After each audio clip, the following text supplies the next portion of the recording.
I didn't say a word when she slid the envelope across his desk. Roman de Barreau picked it up, read it once, set it down like it was nothing, like 4 years of her life folded into 2 pages meant absolutely nothing to him. Then he stood, walked to the door, and locked it. Vivian Harwell's breath stopped. He turned around, and the look on his face wasn't anger. It wasn't coldness. It was something she had never seen from him before. Something that cracked open the careful walls she'd spent 4 years building between herself and the most dangerous man in Chicago. "You're not leaving," he said. Not a question, not a request. And God help her, she didn't move. If you've ever stayed somewhere too long because leaving meant admitting the truth, this story is for you. Subscribe to our channel and follow Vivian's story all the way to the end. Hit that like button and drop your city or country in the comments. I want to see exactly how far this story travels. Part 1. The Resignation Letter. Vivian had rehearsed the moment 47 times. She knew because she'd counted. On the train to work every morning for the past 6 weeks, she'd run through the scene in her head. How she'd walk in. How she'd set the envelope on his desk. How she'd say, "I've accepted another position. My last day will be the 14th. And how she'd leave before he could say anything that would make her change her mind. She had not rehearsed what to do if he locked the door. The 48th version of the moment had not included that. It was 9:47 on a Wednesday night. The rest of the 34th floor of Bureau Holdings had emptied out hours ago. The cleaning crew had come and gone. The security desk downstairs had cycled through 2 shifts since Vivian arrived that morning. She was still here because Roman had called her back at 6 p.m. when she'd already had her coat on, already had her bag on her shoulder, already had the envelope burning a hole in her inside pocket. "One more thing," he'd said, and she'd said, of course, like she always did, because in 4 years she had never once said anything else. She'd spent 3 hours reorganizing the quarterly distribution reports he hadn't actually needed reorganized. She knew that now. She'd known it at 7:30 when she caught him watching her from the doorway of his inner office, leaning against the frame with his jacket off and his sleeves rolled up, not looking at the reports at all. Roman de Barreau did not need her to reorganize anything. He'd called her back because he didn't want her to go. He just didn't know yet that she already knew that. And she was leaving anyway. At 9:45, she'd finally stacked the reports, walked to his desk, and taken the envelope out of her pocket before she could second-guess herself one more time. He'd been sitting at his desk, actually working by then, or doing what passed for working when Roman de Barreau was involved, which meant a phone to his ear, 3 open browsers on his monitor, and a legal pad covered in handwriting that nobody but him could decipher. He'd ended the call when she walked in. That was the first thing that told her he'd been waiting. She set the envelope on the desk. Didn't say anything. Let the paper do it. He picked it up, opened it, read it. And she watched his eyes move across the page, line by line, faster than most people read. He set it back down with a precision that looked practiced, like he was controlling his hands very deliberately. The letter sat there between them for 6 seconds. She counted those too. Then he stood, walked past her to the office door, and turned the lock. The sound of it, that small mechanical click in the silence of the empty floor, hit her somewhere below the ribs. She turned to face him. He was still standing at the door, hand still on the lock, looking at her with an expression that didn't have a category. Not anger, not surprise. Not the flat professional mask he wore in every meeting, in every negotiation, in every room where someone was trying to figure out how to read him, and failing. This was something else. "You're not leaving," he said. Vivian straightened. 31 years old, 5 years in criminal organization support work, 2 broken engagements, and 1 very specific mistake she'd been trying to correct for the last 6 weeks. "I've accepted a position with Harmon and Reeve," she said. Her voice came out steadier than she deserved. "My last day is the 14th. I've drafted a full transition brief for whoever takes over. It's on your server." "I don't want a transition brief." Roman took, "Sit down, Vivian." She didn't sit. Instead, she stayed exactly where she was, standing beside his desk, the resignation letter between them like evidence. "I've given you 4 years. The notice period is professional courtesy. You don't have grounds." "I'm not talking about grounds." He crossed back toward the desk. Not fast, not slow, just with that particular quality of movement he had that somehow made the space feel smaller. He He stopped on the other side, the letter between them, and looked at her like he was deciding something. I'm talking about the fact that you've been trying to leave for 6 weeks, and every single time you get your coat on, I find a reason to keep you here. The silence after that was the kind that had weight. Vivian's jaw tightened. I noticed. I know you noticed. You notice everything. He sat down, not in his chair, on the corner of the desk, close enough that she could see the specific line of tension in his jaw. That's the problem. That's always been the problem. Roman, she kept her voice careful, whatever you're about to say, I've never wanted you to leave. 3 words. Well, 6. But 3 that mattered. Vivian had prepared for a lot of things. Resistance, a counteroffer. Maybe even anger. Roman's anger was quiet and precise, and it had made grown men rethink entire business strategies. And she'd thought there was a reasonable chance he'd be angry that she'd gone to a competitor. She had not prepared for honesty. She'd definitely not prepared for this kind of honesty. That's not... She stopped, started again. That's not a reason for me to stay. No, he agreed. It's a reason for me to say it before you're gone, and I can't. The thing about Roman de Barreau was that he didn't make speeches. He didn't explain himself. In 4 years of working as his executive assistant, handling his schedule, managing the legitimate face of an empire that had more than one kind of operation, translating his silences to the people who worked under him and his instructions to the people who worked above. She had learned that Roman communicated in what he chose not to say. The pauses, the things left off a list, the moment at the end of a meeting when his eyes stayed on you 1 second longer than they needed to. She had spent 4 years cataloging those seconds. We can't have this conversation, she said. We're already having it. You're my employer. Not after the 14th. He picked up the resignation letter, looked at it again, shorter this time. You've already made sure of that. She opened her mouth, closed it. The particular kind of helplessness she was feeling was one she hadn't experienced since she was 23 and very stupid and thought she could logic her way out of anything. She was 31 and moderately less stupid now, and apparently still couldn't. What exactly do you want me to do with this? She asked. Her voice came out harder than she'd intended. You tell me you want me to stay, fine. And then what? I go back to sitting outside your door and answering your calls and pretending I don't... She stopped. Roman's eyes didn't move from her face. Don't what? This is a terrible idea. Vivian, it's a terrible idea, Roman. Don't what? She looked at him. The desk lamp threw half his face in shadow. He'd been running this organization for 6 years since his father stepped back, had rebuilt 3 departments from nothing after a purge that nearly destroyed everything, had sat across from men who wanted to kill him and made them change their minds. And right now, he was sitting on the edge of his desk at 10 o'clock at night, waiting for an answer like it was the only thing in the room that mattered. Pretending I don't care about you, she said. Flat, factual, like it was a line item in a quarterly report. That's what I'd be going back to. Something shifted in his face. Not relief. It was too complicated for relief. Recognition, maybe. Like she'd confirmed something he'd been running calculations on for a long time. Then don't pretend, he said. Roman, you run a criminal organization. You've been managing it for 4 years. That's different. Is it? She made herself breathe. The problem with Roman was that he didn't argue. He just asked questions, single quiet questions, and let you talk yourself into the corner he'd already seen from the other side. She'd watched him do it in negotiations for years. She'd assumed she was immune. She was not immune. You know what I mean, she said. I know what you mean.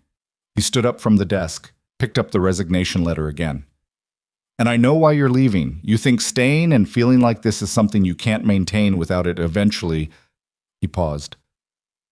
Costing you something. Yes. You think if you stay, eventually you'll make a mistake. I've already made the mistake.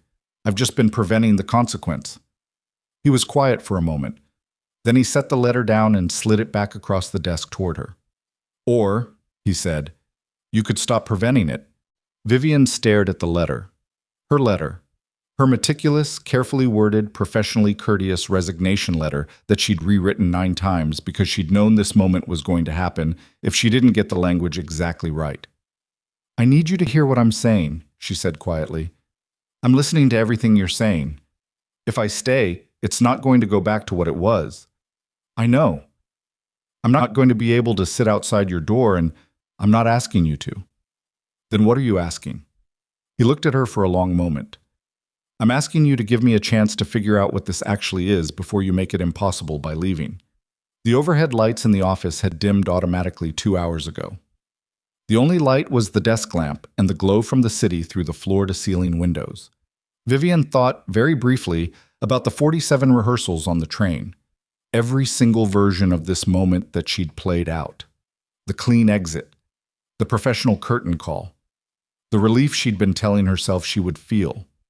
She picked up the letter, folded it in half, slid it into her pocket. Roman didn't smile. He wasn't the kind of man who smiled at victories. She'd noticed that early on, noted it in the private mental file she kept on him that had become embarrassingly detailed over 4 years. He just watched her, very still, and the look on his face was the same one she'd been trying to decode for months. I have the Lion meeting tomorrow at 9, she said. Her voice was back to its professional register, almost. I know. You need the account summaries cross-referenced with the distribution projections before you walk in. I know that too. I'll have them ready by 8. Vivian. His voice had a different quality now, quieter, stripped down. She looked at him. Thank you, he said. And she understood that it wasn't about the account summaries. She nodded once, picked up her bag, walked to the door. It was still locked. She turned the lock herself, the same small click, different direction, and opened the door and stepped out into the empty floor where the overhead lights were off and the emergency strips along the baseboard threw everything in pale blue. In the elevator, she stood very still with one hand pressed flat against her stomach and thought, You are going to regret this. You are going to regret this. You are going to regret this. She thought it all the way down to the lobby, through the revolving doors, and out into the cold Chicago night, where her breath came out in a cloud, and the city noise hit her all at once. She didn't regret it. That was its own kind of problem. She was back at her desk by 7 the next morning, with the account summaries finished and a coffee so large it barely fit in the cup holder of the bag she'd looped over the chair. She'd slept 4 hours. She felt reasonably functional. She'd made a list. She always made lists when things went sideways, because lists had edges and the situation currently had none. What she knew, Roman de Barreau had told her, in as many words, that he didn't want her to leave. She had responded by not leaving. Nothing formal had been established. Nothing about their working arrangement had been articulated or changed. The professional structure remained exactly as it had been, which meant she was still his executive assistant, still the person who managed his calendar and screened his calls and knew where everybody was buried, sometimes quite literally. What she didn't know, everything else. She was halfway through the cross-reference spreadsheet when Gideon Marsh came in at 7:52. Gideon was Roman's head of security and his oldest friend, 40 years old to Roman's 37, 6'3", built like someone had assembled him specifically to discourage arguments. He had a face that looked like it had been through a few things, which it had, and the particular social intuition of a man who had spent 2 decades watching everyone in every room for signs of danger. He stopped when he saw Vivian at her desk, looked at her, looked at the coffee, looked at the resignation letter that was not on her desk. He said. Good morning, Gideon. Where's the letter? What letter? He looked at her for another 3 seconds. Right. He went to the coffee station, poured himself a cup, came back and leaned against the doorframe of her office. How are you? I'm fine. The Lion team arrives at 9. Roman needs 5 minutes of prep time before they come up. He sipped his coffee. You sleep? Gideon. That's a no. He nodded slowly. Okay. The Lion meeting, yeah. He pushed off the doorframe. For what it's worth, he stopped. Don't, she said. I was going to say I think you're the smartest person in this building. She looked up from the spreadsheet. And I've thought that for a while, he added.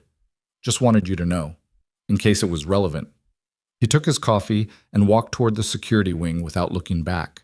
Vivian stared at her spreadsheet for a moment. Then she went back to the cross-reference and finished it in 40 minutes and had it on Roman's desk with a printed summary by 8:23. Roman arrived at 8:31. He stopped in the doorway of her office, looked at the summary on his desk through the open connecting door, and then looked at her. "Good morning," she said. "Good morning," he said. His voice was exactly the same register as every other morning for 4 years. Professional. Even. But his eyes stayed on her face 1 second longer than they needed to. She went back to her screen. "The Lion team will be early. Carter Lion runs about 8 minutes ahead of schedule. I've briefed the lobby desk." "Thank you." The cross-reference flagged a discrepancy in the Western Corridor projections. "I've marked it in red on page 4. It's probably a rounding error, but you should know it's there before you walk in." "I'll look at it now." He went into his office and she heard his chair, and the quiet of the floor settled back around her. And for one very strange moment, Vivian Harwell sat at her desk with the resignation letter in her coat pocket and thought, this is still exactly what it was. And it's completely different. Both things were true. That was going to be the hardest part. At 8:58, the elevator opened, and Carter Lyon stepped out 7 minutes early with his senior advisor and 2 people Vivian didn't recognize, but whose posture she filed away immediately as security trained. She stood, extended her hand, and smiled the specific smile that meant you are welcome here, and I am in charge of what welcome looks like. "Mr. Lian, right on time. Mr. de Barreau is ready for you." Carter Lyon was 61, lean, silver-haired, and had the eyes of a man who had spent a lifetime counting things other people didn't notice. He took her hand, shook it once, and held it 1 beat longer than a handshake required. "You must be Ms. Harwell," he said. "I've heard about you." She kept her smile exactly in place. "Good things, I hope." "Specific things," he said, and let go of her hand, and there was something in the way he said specific that made her internal alertness tick up 2 notches. She led them to the conference room and told Roman they were here. And the day continued. But something was different. Something Vivian couldn't quite name yet.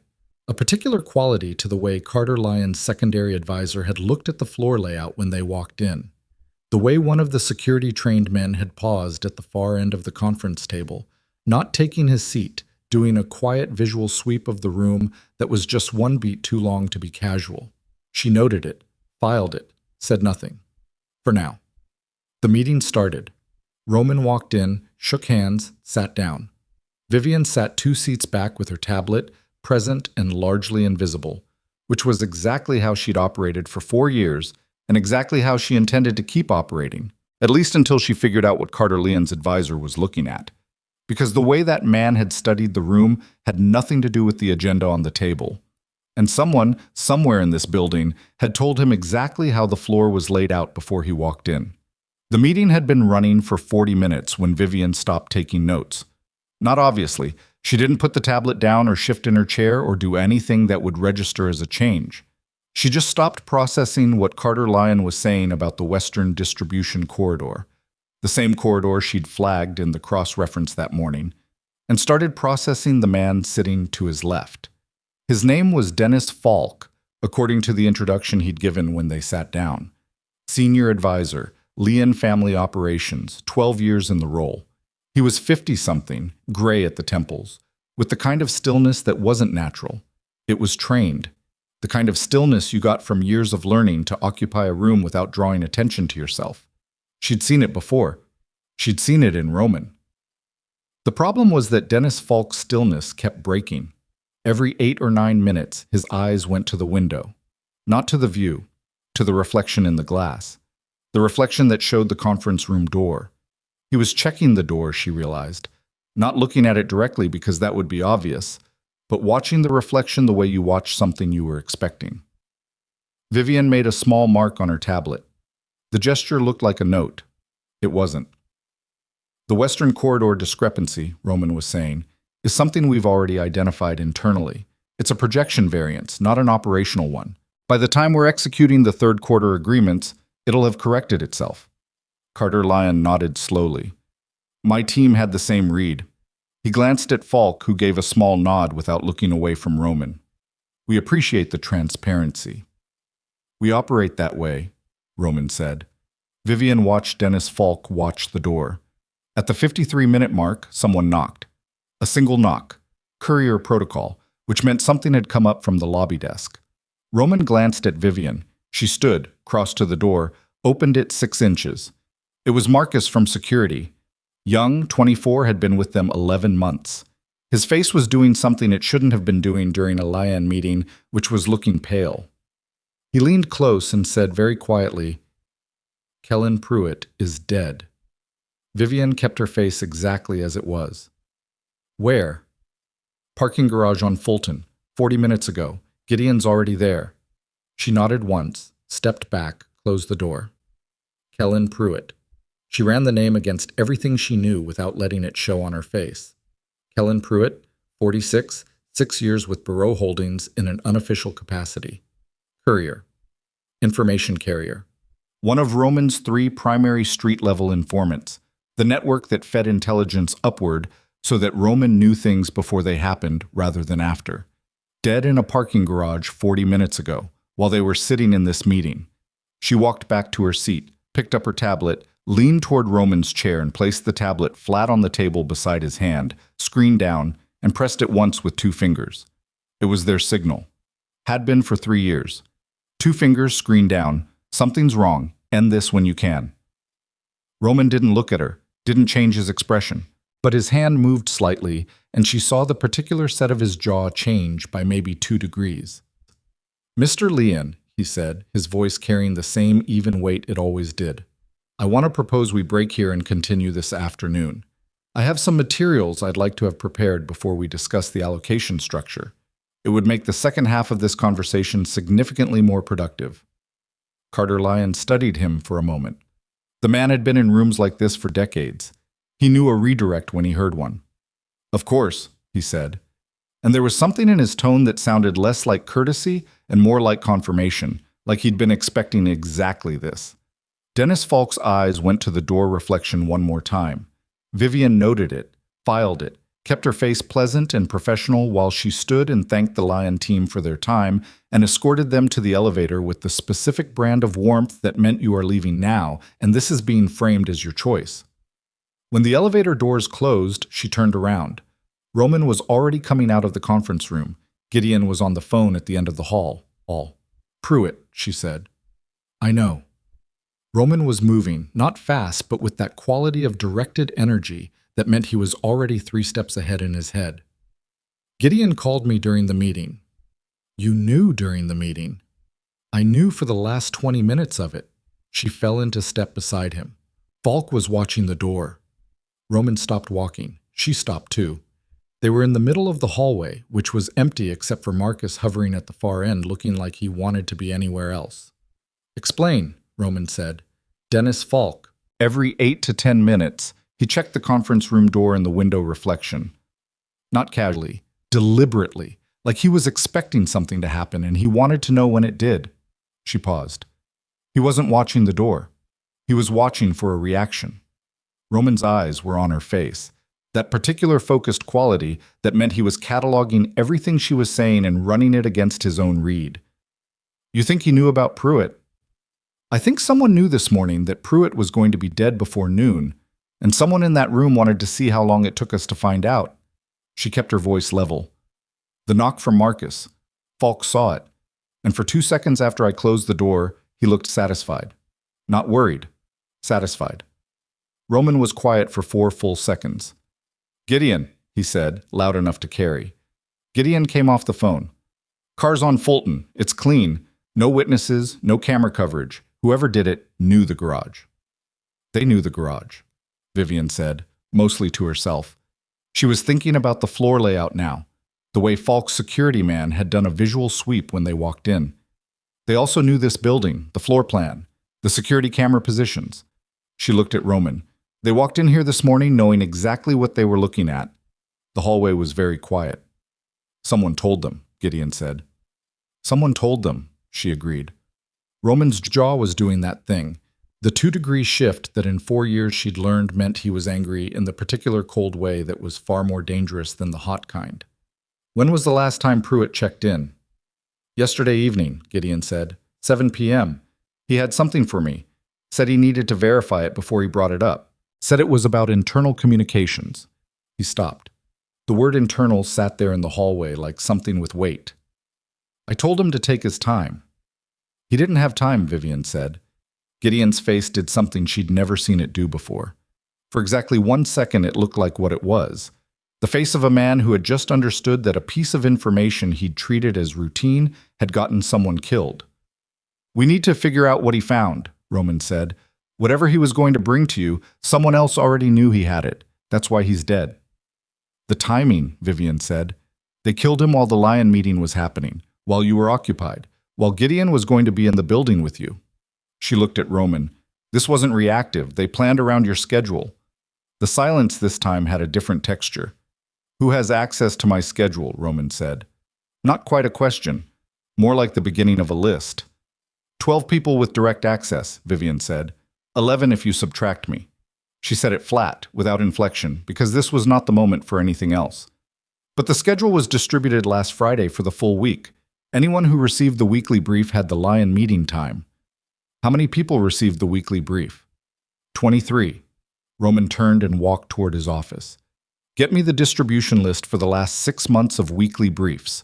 Every person who received operational schedule information. Cross-reference it with anyone who's had access to Pruitt's handler assignments." He stopped at his door. "And Vivian?" "Yes." "Don't send it right through the internal system." She understood immediately. If someone inside was feeding information out, the internal communication system was compromised. Everything they sent through it was potentially visible to the wrong people. "I'll run it manually," she said.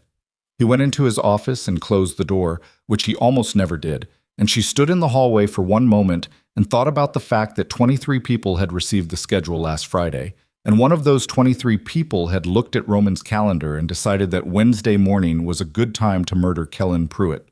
Marcus was still hovering at the end of the hall. She turned toward him. "Go home, Marcus." He blinked. "Ms. Harwell, I can—" "You look like you're about to fall over. Go home. We'll call you if we need you." She paused. "Don't discuss anything about this morning with anyone. Not a word. Not to your girlfriend, not to your brother, not to anyone." He nodded, visibly relieved to have been given a direction to move in, and headed for the elevator. Gideon came to stand beside her. They both looked at Roman's closed door for a moment. "How bad is it?" she said. She wasn't asking about Pruitt. "The fact that they timed it around the Lion meeting means they've been watching us for a while," Gideon said. "Not just Pruitt, us. The building. The schedule." He exhaled through his nose. "And the fact that they chose today. The Lion meeting was important." "The Lion meeting was important," he agreed. "And they knew that, which means whoever's feeding them information understands our priorities, not just logistics, strategy." She pulled out her phone, started the manual cross-reference process in her head. 23 names. She knew all 23, had worked alongside most of them, processed their paperwork, scheduled their check-ins. Had, in 4 years of sitting at the center of this organization, built an internal map of every person who touched the operational layer of Bureau Holdings. She went to her desk and pulled a legal pad from the bottom drawer. Paper, no network connection, nothing that could be intercepted, and wrote the first name at the top. Then she wrote the next 22. She stared at the list. Every single person on it had been with the organization for more than 2 years. Every single one had been vetted, background checked, monitored. Every single one had passed every test that Gideon's security protocol required.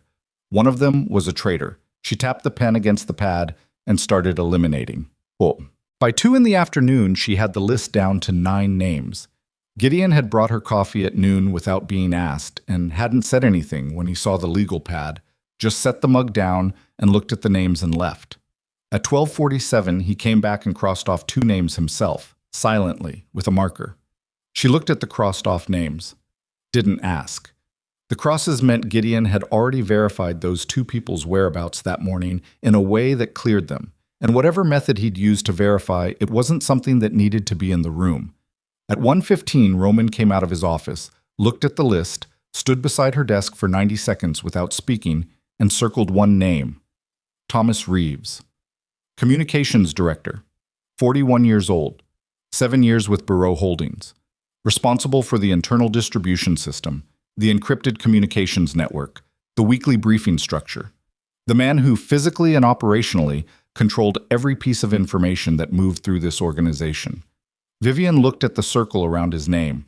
Then she looked at Roman. "That's a serious accusation," she said carefully. "It's not an accusation yet." His voice was flat. "It's an observation. Who else on that list has direct access to Pruitt's handler assignment records, the Lion meeting schedule, the internal communications routing, and the building floor plans? She looked at the remaining 7 names, ran the overlap in her head. 2 others have 3 of the 4. Nobody else has all 4. Thomas has all 4. He's also been with us 7 years. I know. His wife left him 18 months ago. He's been... She stopped. She'd been about to say struggling, which was a word she'd used internally to categorize the slight deterioration in Reeves's work quality over the last year and a half. The missed details. The 2 reports that had come in late, the afternoon 2 months ago, when Gideon had mentioned, in passing, that Thomas had been seen having a drink at 11 a.m. at the bar 2 blocks from the building. She'd filed it under personal difficulty, monitor.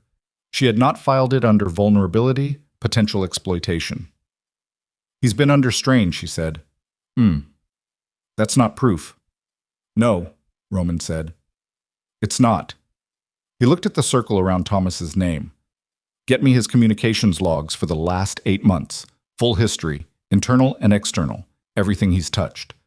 If I pull his logs through the system, I know, do it offline. Marcus has a physical backup drive from the last server maintenance. It's in the security cabinet, locker 7. Get the drive from Gideon. Do the pull from there. She was already standing. What are you going to do? I'm going to have a conversation with Carter Leon. She stopped. You think Leon is involved? I think Falk was watching that door and I want to know who told him to. He picked up his jacket. I'm not accusing the Lion family. I'm going to ask Carter a question, directly. The way you ask someone a question when you want to see their face when they answer it. That's a significant move. Everything is significant moves now. He looked at her. How many people know about Pruitt? You, me, Gideon. Marcus knows Pruitt is dead. He doesn't know the context. Keep it that way. He put his jacket on. Nobody in this building knows we're looking at Thomas. Nobody. Not until we have the log pull. She nodded. He went to the elevator. She went to find Gideon and get the backup drive. The log pull took 3 hours and 40 minutes. She sat in the server room on the sublevel, cold, deliberately, because server equipment ran warm, and the air conditioning in there could make your fingers go numb, and went through 8 months of Thomas Reeves's communication records on the offline drive with a fine-tooth methodology that she usually reserved for pre-litigation document review. What she found in the first hour was nothing. Thomas's logs were clean, organized, professionally maintained. This was the work of a man who knew exactly what a communication record looked like when someone scrutinized it, because he'd set up the scrutiny protocols himself. What she found in the second hour was a gap. 16 minutes on a Tuesday 9 weeks ago, where the log timestamping showed an anomaly. A sequence that should have been continuous, internal message routing was logged at every step, had a 16-minute window where the routing entries simply didn't exist. Not deleted, not flagged, just not there, the way a thing wasn't there when someone who built the system knew precisely how to make it not there without leaving the usual marks of absence. She stared at the gap.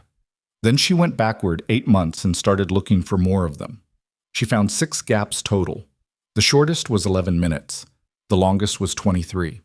All of them occurred on weekdays, all of them between 8 and 10 a.m., all of them on days when, she realized as she cross-referenced against the calendar in her head, Roman had a significant external meeting. Someone had been using Thomas Reeves's access to clear windows in the communication routing, windows that allowed information to flow out without a trace, at exactly the moments when Roman would be occupied and unlikely to notice.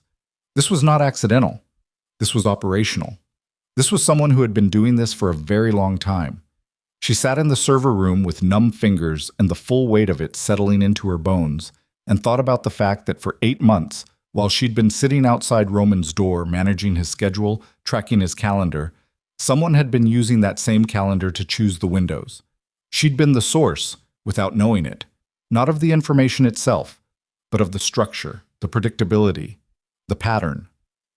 The resignation letter was still in her coat pocket. She thought about that for a long moment. What would have happened if she'd left last night? If she'd executed the clean exit, the professional curtain call? She would have been gone by the 14th, gone before this had surfaced, gone without ever seeing the gap in the log. Someone else would have found it. Eventually. Maybe. Or maybe not. She pulled out her phone, turned off, as per protocol, in the server room, and sat with it in her hand for one moment before she turned it on and called Gideon. He picked up on the first ring. "I have something," she said. He was in the server room in 4 minutes. She showed him the gaps without speaking. Let him read them in the same order she had. Watch his face do the same sequence of recognition and calculation that hers had done. He was better at keeping his face still than most people, but she'd known him long enough to read it anyway. When he finished, he put his hands flat on the table and looked at the screen. 8 months, he said. 6 confirmed windows, probably more that were cleaner. The Pruitt assignment, he said. His handler records, who held them? Thomas had access to the handler assignment database. Gideon was quiet for a moment. So whoever he was feeding information to knew about Pruitt for months. Months, she confirmed. They didn't kill Pruitt because he got close to something. They killed him because he found something that would have exposed the pipeline. They'd been waiting for a reason and he gave them one. What did he find? I don't know yet, but it was about internal communications. That's what he told you. She looked at Gideon. He found the gaps, or he found something that pointed to the gaps. And the moment he started asking questions, someone on the other end of this pipeline was warned. Thomas warned them. Or his access warned them automatically. He may have set up a trigger. She exhaled slowly. He built this system. He knows it better than anyone. If he's been doing this for 8 months, he had contingencies. Gideon straightened, rolled his shoulders back. He looked, she thought, tired in a specific way. Not physically tired, but the tiredness of someone who'd spent years being sure about the people around them and was now having to recalculate everything. Roman needs to know, he said. Roman needs to know. And Thomas? Thomas needs to not know that we know, not yet. She started copying the relevant files to an isolated drive. Where is he right now? Gideon checked his phone. In his office. He's been in there since this morning. Came in at 8, hasn't left the floor. Watching to see how we react. Yeah. She finished the copy, ejected the drive, stood up and put her coat back on, feeling the resignation letter in the pocket as she did it, that folded weight that had been there since last night. Gideon, she looked at him. If Thomas has been doing this for 8 months, then the weekly brief, every scheduled distribution, every operational update, all of it, he said, flat, quiet. All of it, she said. For 8 months, the Bass organization, she stopped, because that was the piece she hadn't said out loud yet. The piece that the communication gaps, the handler access, and the timing of Pruitt's death all pointed toward. Has had a window into everything we do. Gideon's jaw set. We need to assume every operational plan from the last 8 months is compromised. Every safe location, every contact, every schedule pattern. She held the drive in her hand. We're exposed, completely. And they know that we're exposed, and they know that we're starting to figure it out, and they killed Pruitt this morning to stop the clock. The server room hummed around them, cold and fluorescent and completely indifferent. Roman, Gideon said simply. They went upstairs. Roman was back. He was sitting at his desk, and his jacket was back off, and his conversation with Carter Lyon, whatever it had been, had left a specific quality in his eyes that she recognized as contained fury. He looked at her when she came in, looked at the drive in her hand. She closed the connecting door between their offices and set the drive on his desk and told him what she'd found. He listened without interrupting. This was how he always received serious information, completely still, completely focused, his eyes on her face rather than the screen, letting her voice carry the weight of it. When she finished, he sat with it for a moment. Then he said, Carter Lyon told me he didn't know Pruitt was dead until I told him. His reaction? He paused, which meant he'd read the reaction carefully and was now deciding how to characterize it. Was genuine surprise. And then it was something else. He told me that 3 weeks ago, his own network flagged unusual inquiry activity around my communications structure. He didn't bring it to me because he wasn't sure of the source. He was waiting to see if it surfaced on our end. He was protecting himself, Roman said, which is what I would have done. He looked at the drive, the Bass organization, the access patterns, the timing, the way Pruitt was eliminated. She sat down across from him. This has their structure. We've had 3 years of relative quiet with Bass. He said it like he was testing the words. 3 years since we pushed them out of the northern contracts. 3 years is enough time to rebuild, to be patient, to put something in place and wait. She looked at him. They didn't move fast, Roman. They moved slowly. They chose Thomas, and they waited. 8 months of information before they made a move. They're not reactive, they're strategic. They're planning something larger. Yes. He was quiet. Then, Thomas. Thomas has to be handled carefully. If he has a dead man switch, then we can't move on him until we know what it is. He stood, moved to the window. The city was gray outside, early afternoon light doing nothing to warm it. He has a daughter, he said. Vivian stopped. She looked at Roman's back, at the set of his shoulders, the particular quality of stillness that wasn't professional this time. It was something older and harder than that. What? She said carefully. Thomas Reeves, his daughter. She's 12. He turned from the window and his face had something in it that she hadn't expected. I need to know if that's relevant. She held very still. Why would it be relevant? Because the Bass organization is not above leverage, he said. And a man who's been feeding information for 8 months and is clearly not doing it for money, the salary trail is clean, I already had that checked before I left, is either doing it for ideology, which doesn't fit Thomas, or he's doing it because someone has something over him. The pieces landed. Not all at once. One at a time, the way pieces landed when they were heavy. Thomas Reeves, whose work had deteriorated 18 months ago. 18 months ago, before the first communication gap, before any of it. Something had happened to Thomas Reeves 18 months ago, and she had filed it under personal difficulty and moved on. His wife had left him. Or maybe his wife had left him because something else had already happened, something that had already changed everything. You think they have his daughter, she said. I think that's the most likely explanation for why a 7-year employee with a clean financial record has been systematically betraying this organization. Roman's voice was even, careful. And if that's true, then this situation is considerably more complicated than a traitor. Vivian sat with that for a long moment. A 12-year-old girl. Somewhere in Chicago or not in Chicago, being held as collateral for the information her father was feeding to people who had just had a man murdered in a parking garage on Fulton Street. We need to find out before we touch Thomas, she said. If she's being held and we move on him without extracting her first, I know. She's 12. I know, Vivian. His voice was quieter now. That's why I'm telling you.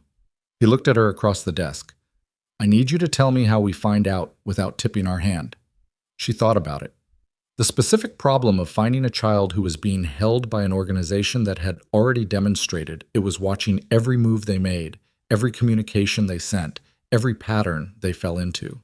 She thought about the fact that their internal communication system was compromised, their schedule was compromised, their informant network had just lost its primary node. And she thought about Carter Lyon, who had come to this building this morning knowing things he shouldn't have known, and who had told Roman he'd flagged unusual activity 3 weeks ago, and who had the specific look of a man who was waiting to see which way this broke. Carter Lyon, she said slowly. Roman looked at her. He has his own network, independent of ours, and he's already flagged that Bass has been probing our communications. She leaned forward slightly. He has every reason to want Bass exposed. If they're targeting your operation, they're eventually targeting the alliance. He told you about the inquiry activity because he wants a partnership, not just a contract. She met Roman's eyes. Use that. Ask him to run a location search through his channels. He can move through networks we can't touch right now without tipping Bass that we're looking. Roman was quiet for 3 seconds. You're asking me to bring Carter Lyon into this. I'm asking you to use an asset that isn't compromised. She held his gaze. Every asset inside this building might be compromised. Lyon isn't inside this building. The silence stretched.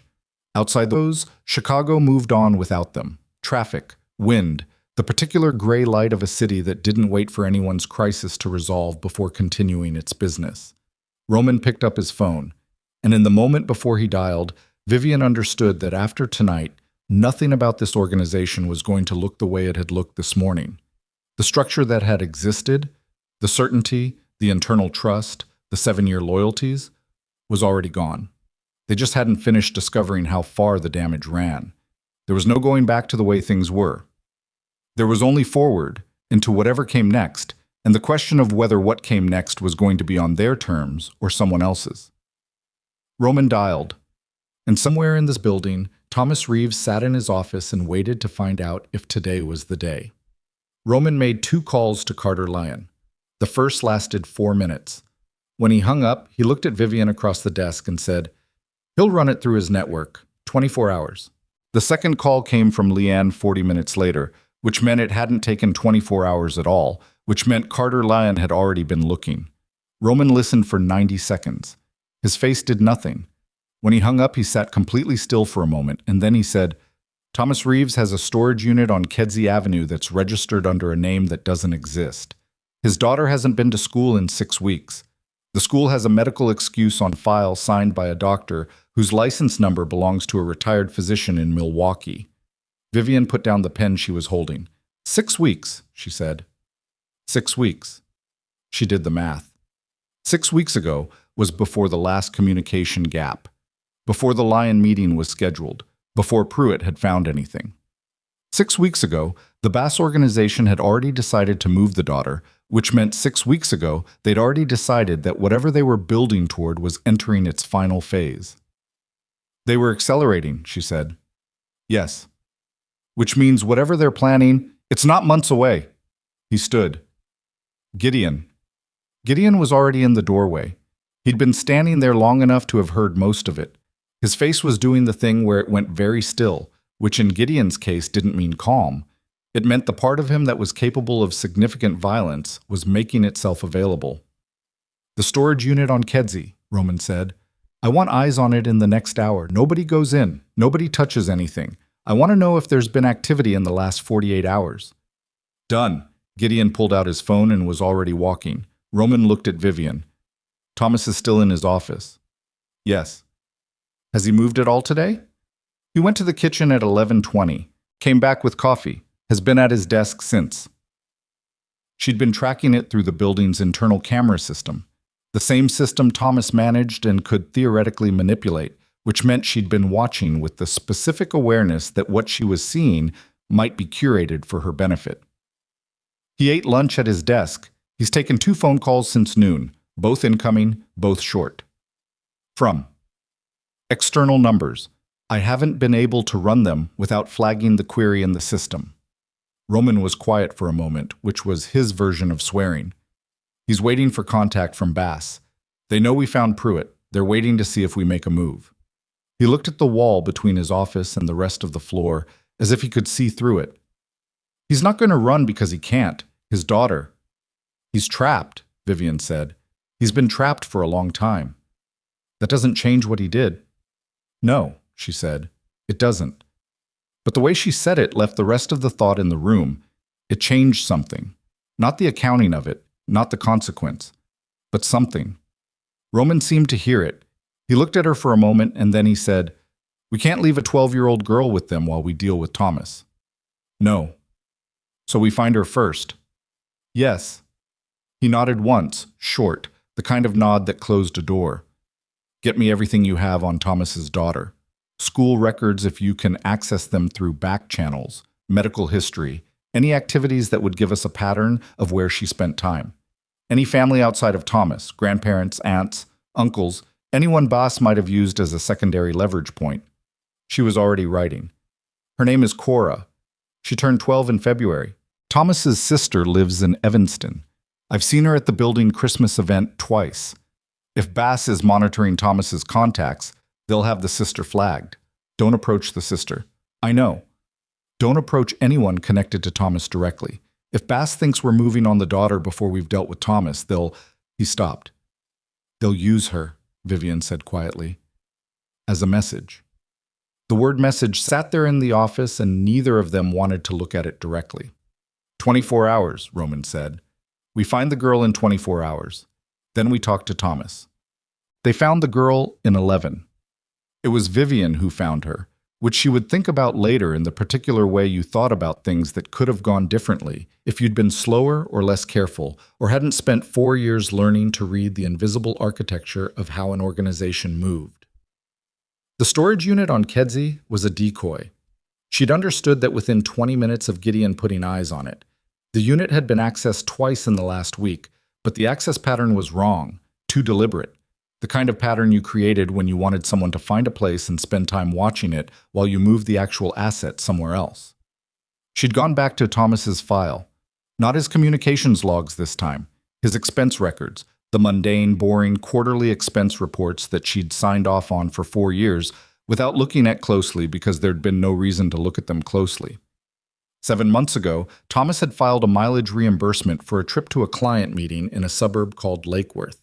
She'd approved it without looking up the address because she approved dozens of mileage reimbursements a month, and Lakeworth was a plausible location for a client meeting. Lakeworth didn't have any Bureau Holdings clients. She'd checked the address itself, a commercial property, a small office building, the kind of anonymous space that got rented short-term and changed tenants every few months. She'd pulled the building's public records on her phone through a search that looked like a real estate query and found that the current tenant had paid 6 months in advance in cash through a management company that had no digital footprint older than 8 months. 8 months. She'd called Gideon from the bathroom, standing at the sink with the water running, because if Thomas had any monitoring on the building's phone system, she wasn't going to give him an audio capture of the conversation she needed to have. Lakeworth, she'd said, office building on Meridian Street. Check it carefully. Don't use anyone connected to the building's regular security rotation. Gideon had 2 men there within the hour. They'd done a perimeter check and confirmed a single occupant on the second floor, juvenile, female, the window showing a light that was on at 9 p.m. on a school night. 1 adult present, possibly 2. Vivian had relayed the information to Roman. Roman had looked at her for a long moment. "How did you find it?" he said. "Expense report." He was quiet. 7 months ago, she said. He drove out there for a meeting that didn't exist, filed for the mileage, and I approved it. She kept her voice even. I approved it. You didn't know. I know that. Vivian, I know that, she said again, a little harder this time, because she didn't need reassurance, she needed to move forward, and standing here accounting for what she hadn't caught 7 months ago was not forward motion. He let it go. We need to extract her before we touch Thomas. If they have any kind of alert on her location, they'll know the moment we move on the building. So we do both at the same time. She'd nodded. Simultaneous. And now it was 10:47 at night, and she was standing outside Thomas Reeves's office door, and Gideon was in Lakeworth with 4 men, and Roman was behind her, and they were about to do something that could not be undone. She knocked. "Come in," Thomas said, and his voice sounded exactly like it always sounded, like a man who'd worked 7 years for the same organization and had nothing to hide. She opened the door. Thomas Reeves was sitting at his desk with his jacket off and a reading lamp throwing a tight circle of light across the papers in front of him. He looked up when she walked in and did the thing that people did when they were surprised but trying not to show it. A very fast blink, a micro-adjustment of posture, a face that assembled itself into neutrality a half-second too late. He'd been expecting Marcus. Or nobody. Not her. Definitely not Roman, who came in behind her and closed the door and stood with his back to it. Thomas looked between them. The neutrality on his face went through 3 changes in 2 seconds. Surprise, recalibration, and then something that she recognized as a specific kind of resignation. Not the resignation of a man who'd been caught in something minor, the resignation of a man who had been waiting for some amount of time for this exact moment, and who had understood, probably for months, that it was coming. "Roman," he said. His voice was steady. She gave him that. "Thomas." Roman didn't move from the door. Silence. Thomas looked at Vivian. She looked back at him and kept her face where it was, which was professional and still, and gave him nothing to read. Because she'd spent 4 years sitting at the center of this organization, learning to give people nothing to read when that was the correct play. "How long?" Thomas said. Not a denial. Not a question about what they knew. Just how long had they known? "Today," Roman said. Thomas nodded. His hands were flat on the desk. I was keeping them visible, she noticed, which was either instinct or something more calculated. A man who knew how this kind of conversation went and wanted to make clear he wasn't reaching for anything. "Cora," he said, "she's safe." Roman said it without elaboration, without any indication of how he knew or what was happening in Lakeworth right now, and she watched Thomas's face absorb those 2 words. Watch the specific thing that happened to it.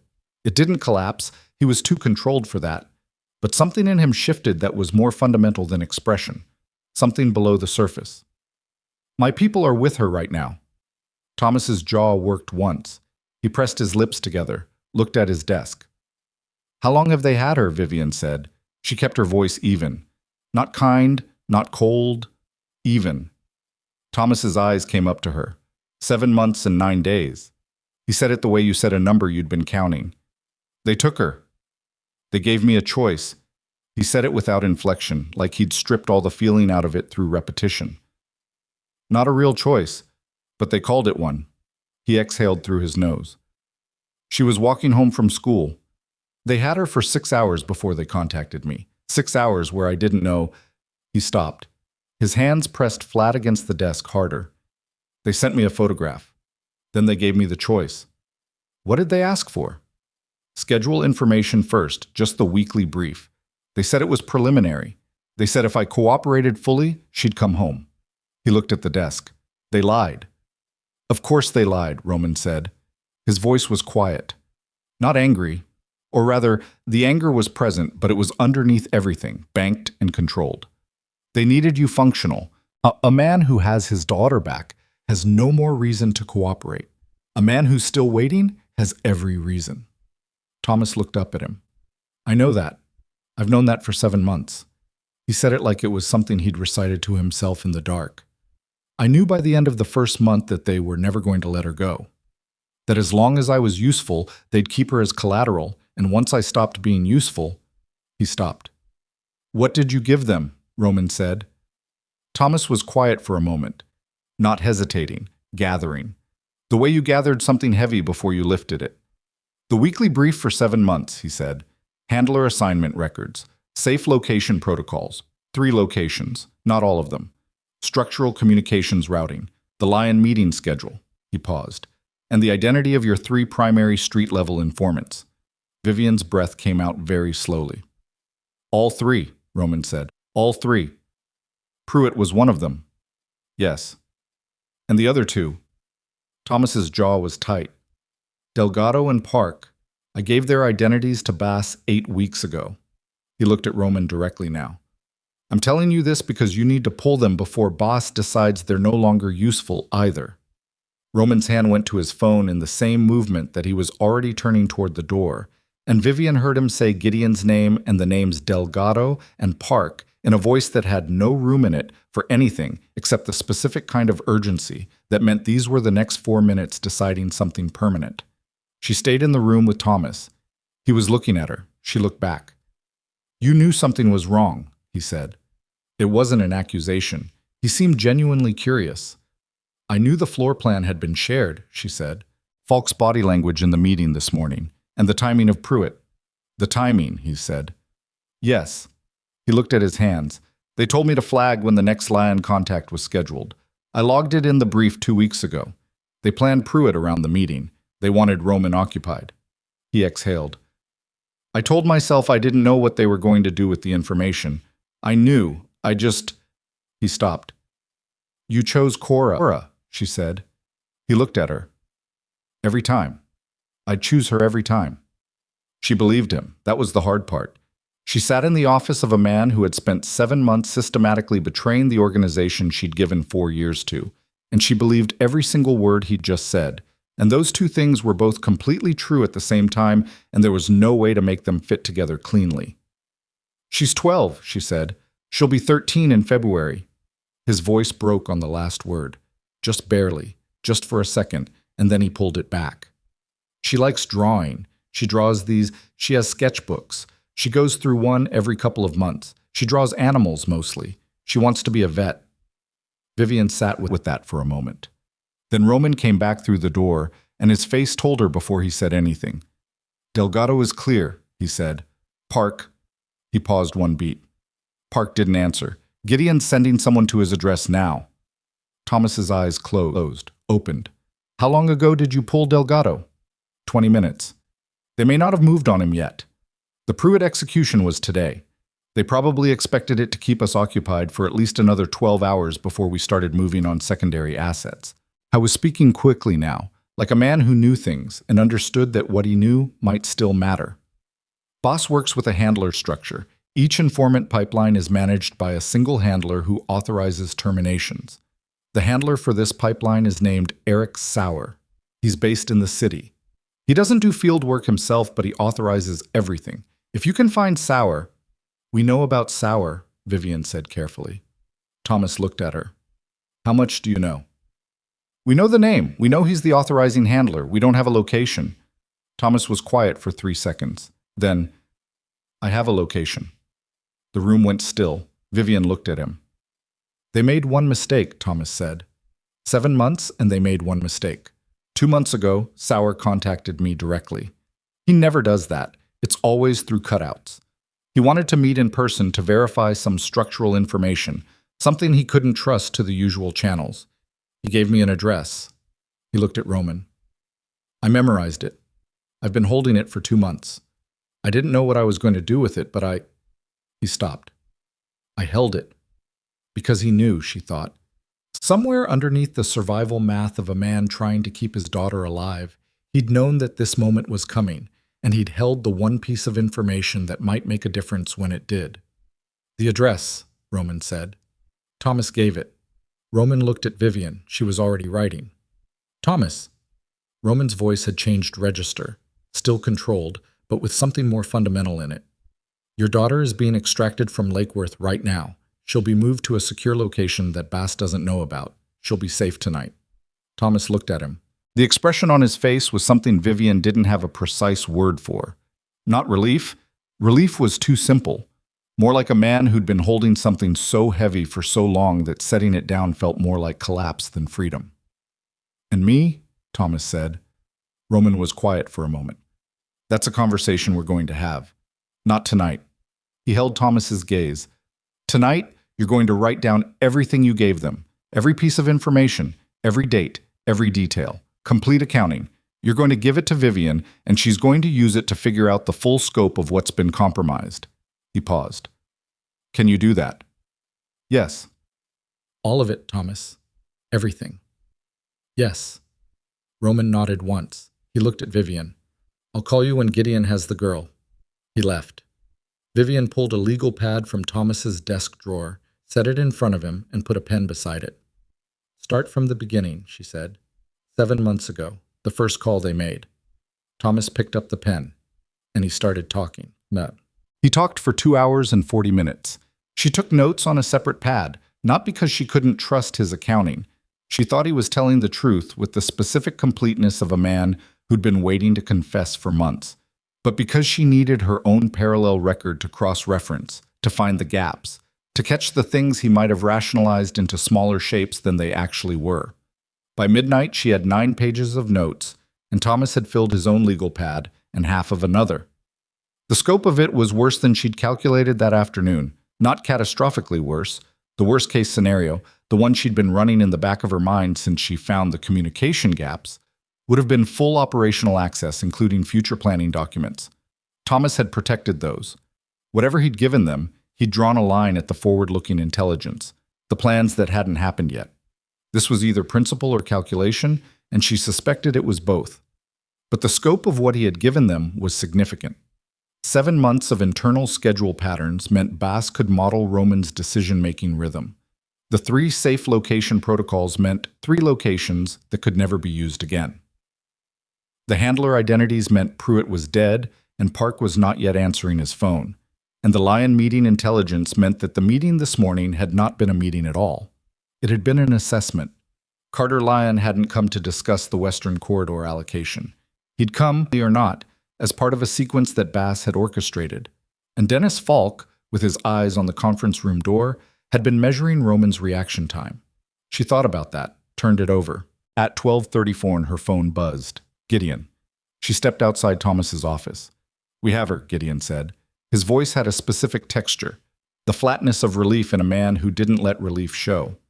She's okay, scared, dehydrated. She's been there for 6 weeks. 2 Bass operatives on site. We removed them. He paused in a way that meant removed was doing some work in that sentence. She's asking for her father. Vivian exhaled slowly. She's going to have to wait a little longer for that. I know. What do you want me to tell her? She thought. Tell her she's safe. Tell her the people she's with are going to take care of her. Tell her... She stopped. Thought about a 12-year-old girl who drew animals in sketchbooks and wanted to be a vet. Tell her she can go home soon. She went back into the office. Thomas looked up. She's safe, Vivian said. She's with Gideon. She's asking for you. Thomas put the pen down. He put both hands flat on the desk and pressed them down and looked at the desk surface for a long moment. And she watched the particular specific work he was doing in his face to hold himself together, and she looked away to give him the privacy of it. When she looked back, he was composed again, or composed enough. Thank you, he said. His voice was rough. Finish the accounting, she said. Not unkind, just necessary. He picked up the pen. At 1:15 a.m., Roman called her into his office. He was standing at the window again. The city was doing what it did at that hour. Quieter, but not quiet. The specific nighttime rhythm of a place that never fully stopped. She came and stood beside him, not quite shoulder to shoulder, and looked out at it. Park, she said. Park is alive. He was home. He's been relocated. He paused. He didn't know his identity had been compromised. He thought he was just late in checking in. She nodded. The weight of the night was in her shoulders, the specific accumulated tension of hours of close attention and zero margin for error. She was tired in a way that was below the surface, bone level, the kind of tired that sleep didn't fully fix. The address Thomas gave us, she said. Sour. I've had 2 people sitting on it since 11 p.m. He turned from the window. His face, in the low light, looked like what it was. A man who had spent the day finding out the dimensions of a problem and was now in the process of deciding what to do about it. Sour is there. 1 vehicle in the lot, light in a second-floor window. He doesn't know we have Thomas. Not yet. He looked at her. When he finds out the Lake Worth location was hit, he'll know. We have a window, a short one. She thought through the sequence. If we move on Sour before he finds out about Lake Worth, we have the element of surprise. If we move after, he's gone. Yes. How short is the window? Gideon thinks whoever was at Lake Worth had a scheduled check-in. If they miss it, how often? Every 6 hours. He looked at the window. The last check-in was at 10 p.m. She did the math. We have until 4 a.m. We have until 4 a.m. She breathed in, breathed out. Then we need to move before 3:30. Yes. And Thomas? Roman was quiet for a moment. Thomas stays here tonight. There are things I still need from him. A full accounting of Bass's communication structure, the cutout system, the protocols they use to receive information. We're going to need all of it to figure out what else they know and what they're planning. He paused. And Cora stays in a secure location until this is resolved. Not with Thomas. Not yet. He'll understand. He doesn't have a choice. His voice wasn't harsh, just factual in the way that things were factual at 1 a.m. after the kind of day they'd just had. He looked at her. You found the girl. The expense report. You found her in 11 hours. He said it like it was important to say. I need you to know I'm not unaware of that. She looked at him for a moment. The desk lamp. The city behind the glass. The particular quality of the night around them. I need you to know, she said, that I approved Thomas's mileage reimbursement 7 months ago without looking at the address. Vivian, I'm not saying it to flagellate myself. I'm saying it because the lesson matters. She held his gaze. We both have blind spots. Mine was the expense records. Yours was Thomas's deteriorating performance. You noticed it, I noticed it, and we both filed it as personal difficulty and moved on. She paused. After tonight, we need to close those gaps, systematically, not because we failed, because we need to be harder to penetrate the next time. Yes. He looked at her for a long moment. The next time, he said quietly. She understood what he was asking beneath that. Not a question about the operational security model, a question about whether she was planning to be here for the next time. Whether the letter in her coat pocket had been resolved as definitively as she'd thought last night, or whether tonight, with its particular flavor of exposure and near miss, had reactivated something. She reached into her pocket and took out the letter. She held it for a moment, feeling the fold of it, the weight of 9 revisions and 6 weeks of rehearsal. Then she walked to Roman's shredder, which sat beside his desk, and ran it through. The sound it made was very small. The letter came out in strips at the bottom. She looked at the strips. Then she looked at Roman. 4 a.m. deadline, she said. What do we need to prepare? His expression shifted. That same complicated thing from last night that didn't have a clean category. He held it for exactly 1 second, then put it away. Gideon needs 2 more men, he said. The approach to Sauer's location requires 3 points of coverage. The building has a service entrance that's going to need... He stopped. His phone was buzzing. Not a call. A text. He looked at it, and his face went through something fast that she almost missed. What? She said immediately. He turned the phone so she could see the screen. It was a photograph, sent from an unknown number. The photograph showed the front of this building. Bureau Holdings, 34 floors, the lobby entrance on Michigan Avenue, taken from across the street. The timestamp in the corner showed it had been taken 47 minutes ago, while they were in this building, while Thomas was writing his accounting 2 offices away, while Gideon was in Lake Worth with Cora. The message beneath the photograph was 4 words. We know you know. She stared at the screen. The window they'd thought they had, 4 hours until Sauer's check-in missed, had just collapsed. Someone in the Bass network had seen something, or Thomas's silence had triggered a protocol, or the Lake Worth extraction had been detected faster than they'd calculated, and Bass was not waiting for the 4 a.m. window. They were already watching. The building was already being watched. And somewhere in the city, Eric Sauer was either already moving or about to.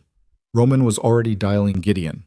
Vivian was already pulling up the building's external camera system on her phone, looking for the angle that matched the photograph, looking for whoever had taken it and where they'd been standing when they did. She found the camera, found the angle, found the timestamp, looked at the figure in the corner of the frame, standing half in shadow across Michigan Avenue, face not quite visible. Looked at the posture, the specific way the person stood, the slight forward lean, the particular set of the shoulders. Something cold moved through her. She knew that posture. She knew it because she'd seen it this morning, in this building, 2 seats to Carter Lyon's left, watching the conference room door in the window's reflection. Dennis Falk. Dennis Falk, Carter Lyon's senior advisor, who had been in this building this morning for the meeting that Roman had ended early, who had done a visual sweep of the conference room and clocked the floor layout, who had looked satisfied for 2 seconds when the knock at the door came. Dennis Falk was standing across the street from this building at 12:28 a.m. She showed Roman the camera still. He looked at it, his jaw set. Carter Lyon, she said carefully. When you spoke with him today, when he told you about the inquiry activity his network had flagged, he was telling the truth, Roman said. His voice had gone very flat. I believe he was. She held the phone. But Dennis Falk has been in contact with Bass. She looked at Roman. Which means Carter Lyon has someone inside his own organization feeding intelligence to the same people who had Thomas feeding intelligence to us. This isn't just about your operation. Boss has penetrated both sides. The silence that followed was the kind that preceded fundamental reorganization. They played us both, Roman said. They played us into a meeting together. They watched both sides' reactions to Pruitt's death. They have eyes on this building right now. And Eric Sauer is sitting in a location that Thomas gave us because... She stopped. Because Thomas had given them the address 2 months ago after a meeting Sauer himself had requested, and Sauer had been doing this for 8 months and didn't make mistakes. And the one time he'd made direct contact with Thomas was the one time Thomas had had a location to hold on to. It's a trap, she said. Roman looked at her. The address Thomas gave us, she said. Her mouth was dry. Sauer didn't make a mistake. Sauer gave Thomas that address because he knew Thomas was eventually going to give it to you. She looked at the photograph on the phone. And now Falk is standing across the street watching to see if you move on it. The room was very still. Thomas didn't know, she said. Thomas genuinely held that address as insurance, but they gave it to him knowing what he'd do with it eventually. She set the phone down. They've been running this scenario for months. They weren't just collecting intelligence. They were building toward a specific moment. A moment when Roman de Barreau would believe he had the upper hand and move on what looked like a target. And walk into it, Roman said. Yes. He looked at the strips of the resignation letter in the shredder basket. He looked at the photograph on the phone. He looked at Vivian. Then we have a problem, he said. We have several problems, she said. But the most immediate one is that Dennis Falk is standing across the street. Sauer's address is a trap. Our internal communications are still compromised, and Bass has known since 1228 that we're moving. She picked up her pen. She started a new page in her legal pad. At the top she wrote one word, options.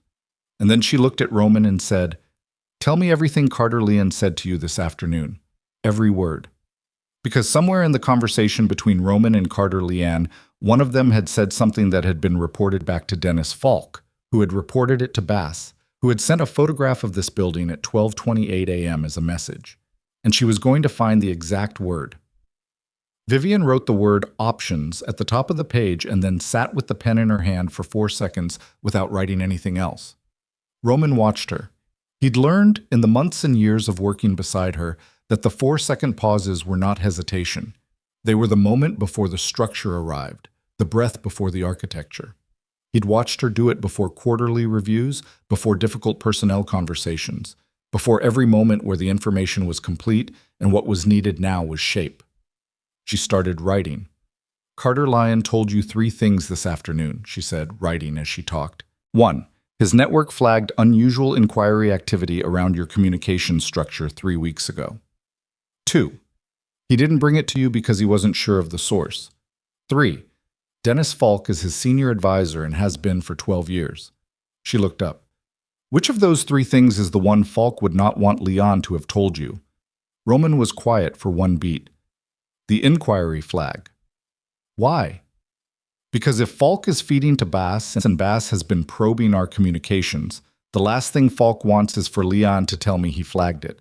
If I know Leon's network detected the probing, I start asking how. And if I start asking how, you find out the detection came from inside Leon's own network, from Falk.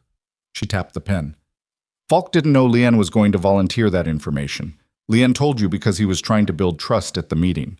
Falk heard about it afterward, from Leon himself probably, in the debrief, and understood immediately that the one piece of information he couldn't afford you to have was now in your possession.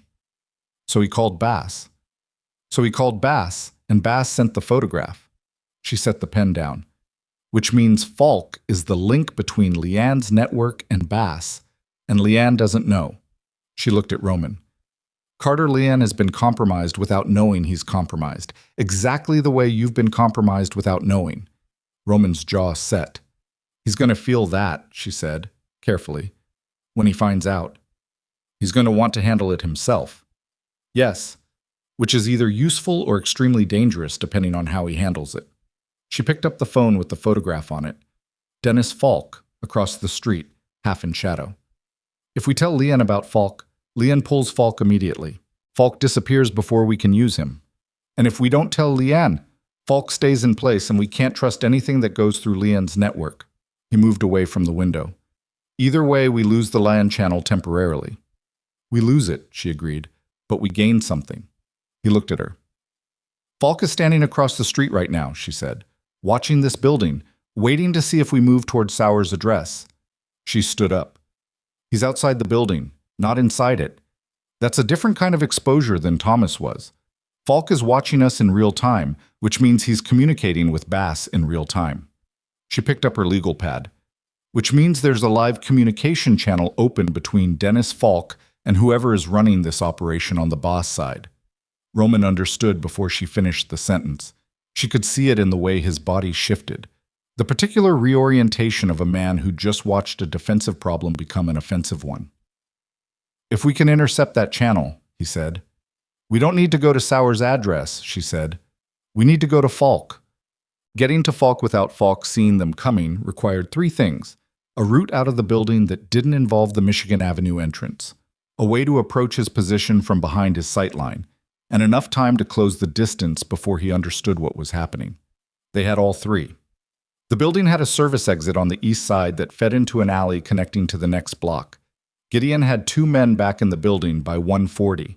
She'd called him while Roman put on his jacket, and she'd given him exactly what she needed in terms she knew he'd understand without elaboration.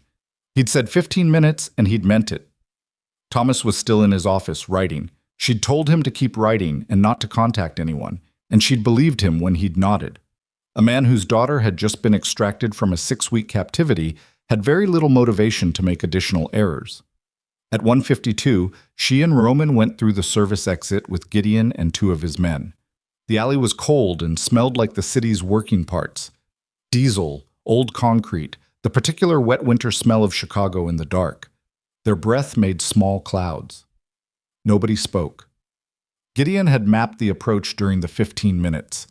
He took them around the block in a wide arc that kept them away from Falk's sightline until the last half block, coming up behind him from the north, using the parked vehicles along the street as coverage. Vivian stayed close to Roman. She was not technically operational. She'd never been operational, that had never been her role. But the 4 years of proximity to this organization meant she could move quietly when she needed to.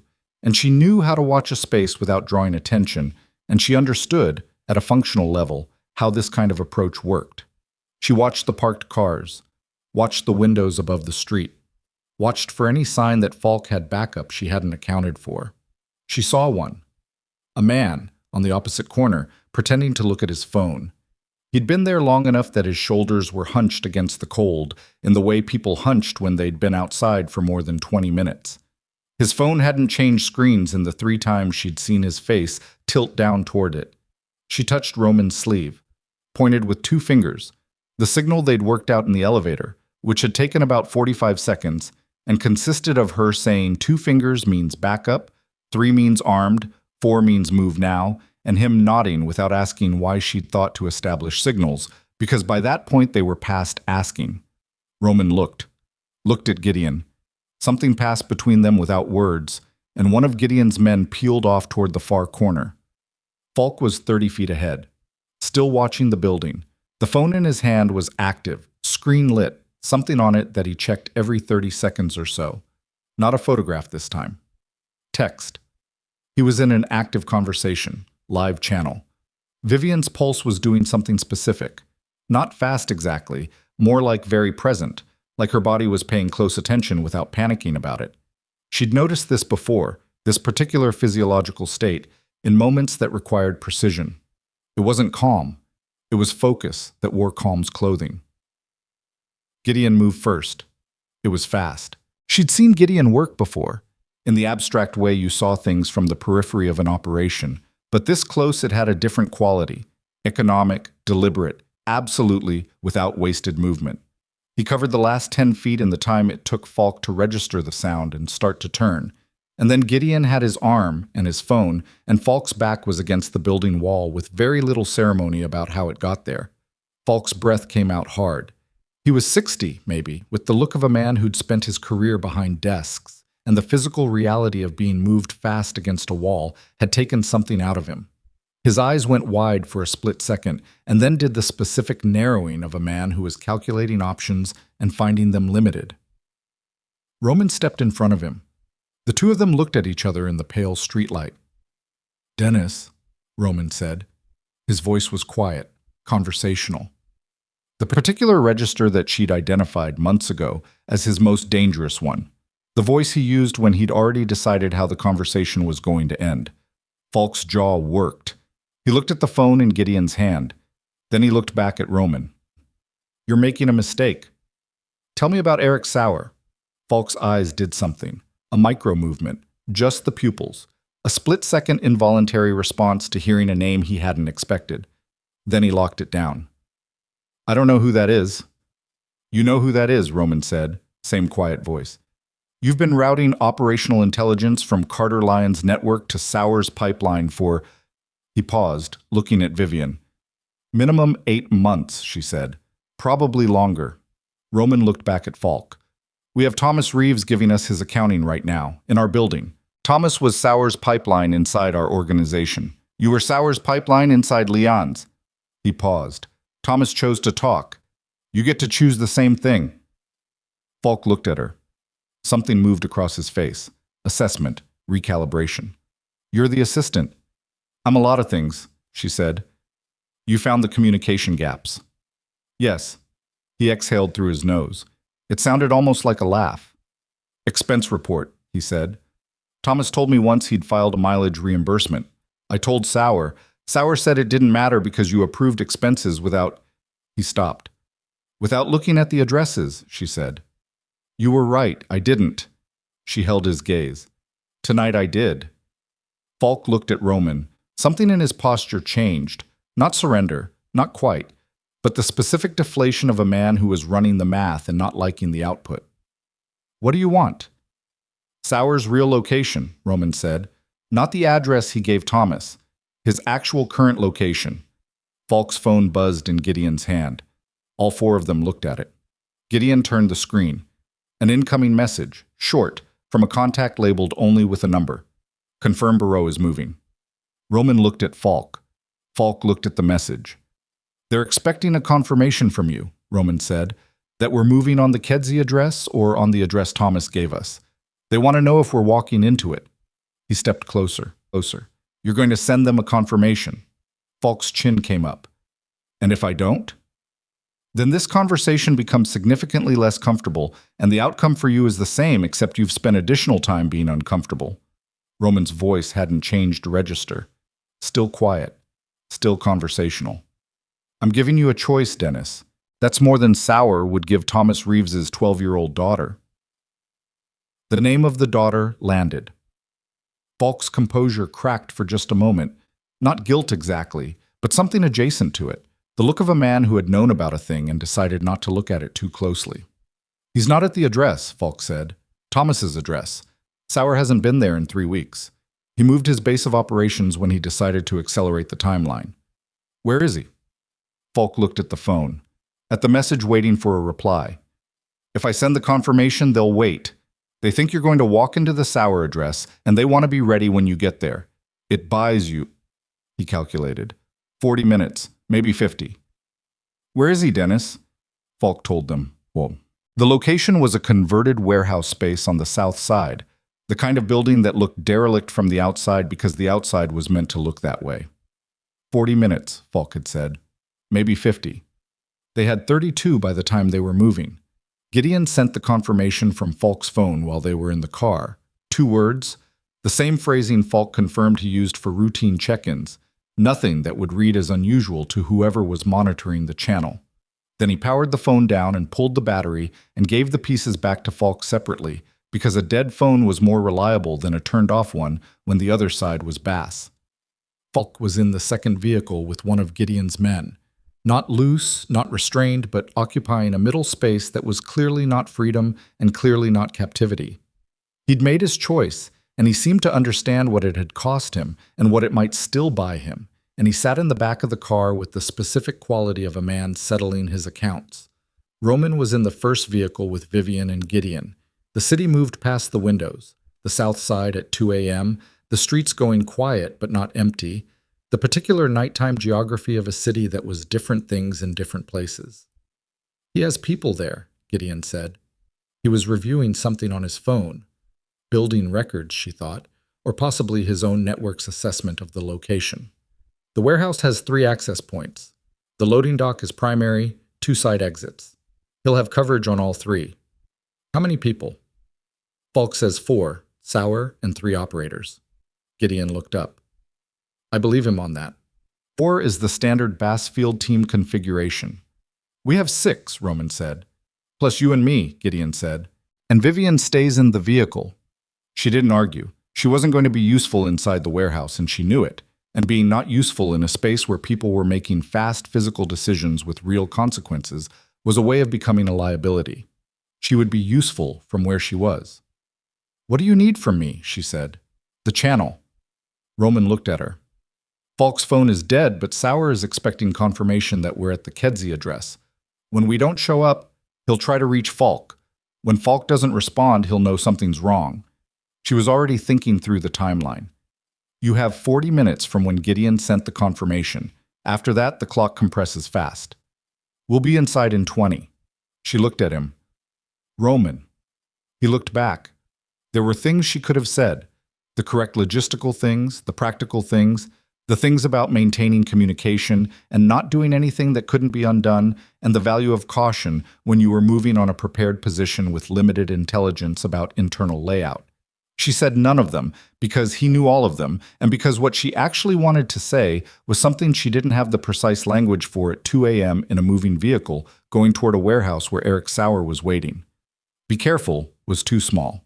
Come back was accurate, but felt like too much weight to put on a moment that needed to stay functional. She put her hand over his, once, briefly, on the seat between them. He turned his hand over and held hers for 3 seconds. Then the vehicle stopped and he let go, and he and Gideon were out the door with a quietness that was its own kind of violence. She stayed in the vehicle and watched the warehouse from 40 meters back and felt her heart doing the thing it was doing. It took 11 minutes, not 20.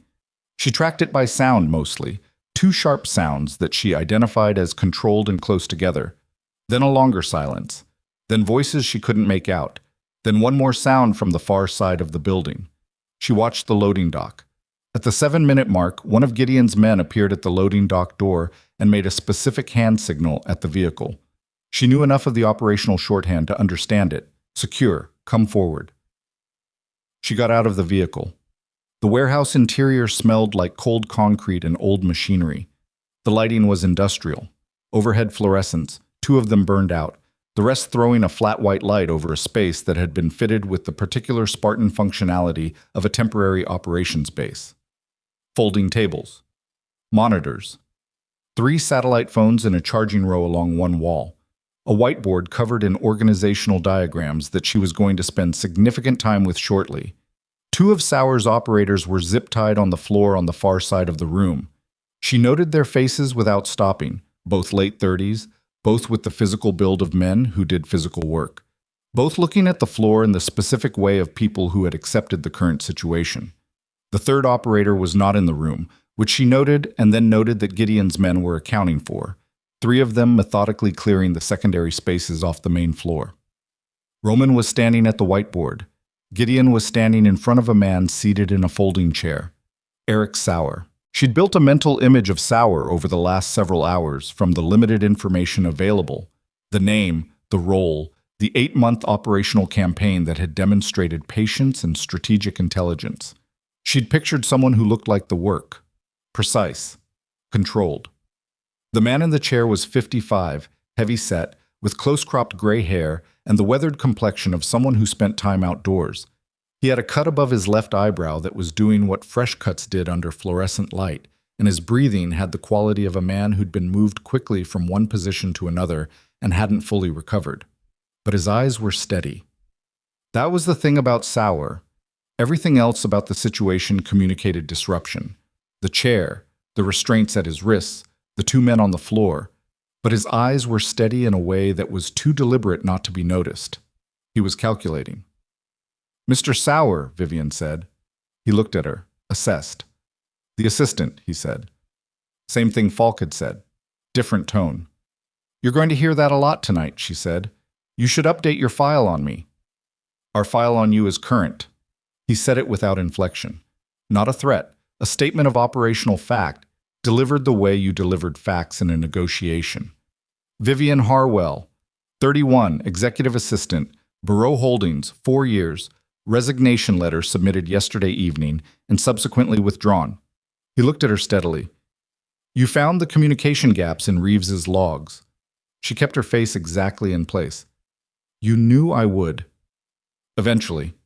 He looked at Roman, who was still studying the whiteboard. "The expense report was faster than we projected." Roman turned from the whiteboard. "Tell me about the operation." Sauer looked at him. The calculation was still happening behind his eyes. She could almost track it, the live assessment of how much was already known versus how much could still be protected. What the cost of speaking was against the cost of staying silent in a situation that had already moved past most of his options. "You've seen the board," Sauer said. "I want to hear it from you." "Why?" "Because I want to know what you were going to do with it."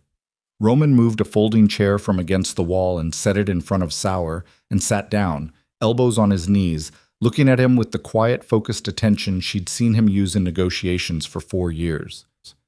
8 months of groundwork, 2 penetrations, inside my organization and inside Carter Lyons. Pruitt's elimination, a false target address. He paused.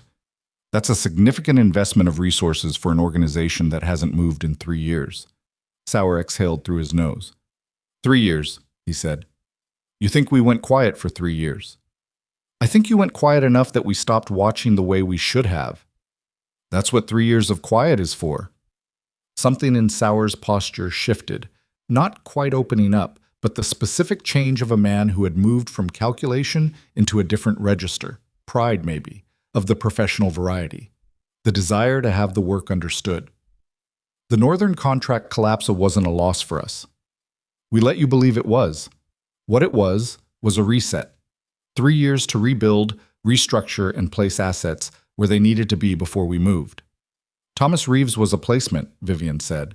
Sauer looked at her. Thomas Reeves was an opportunity. There's a difference. He shifted in the chair. We didn't place him.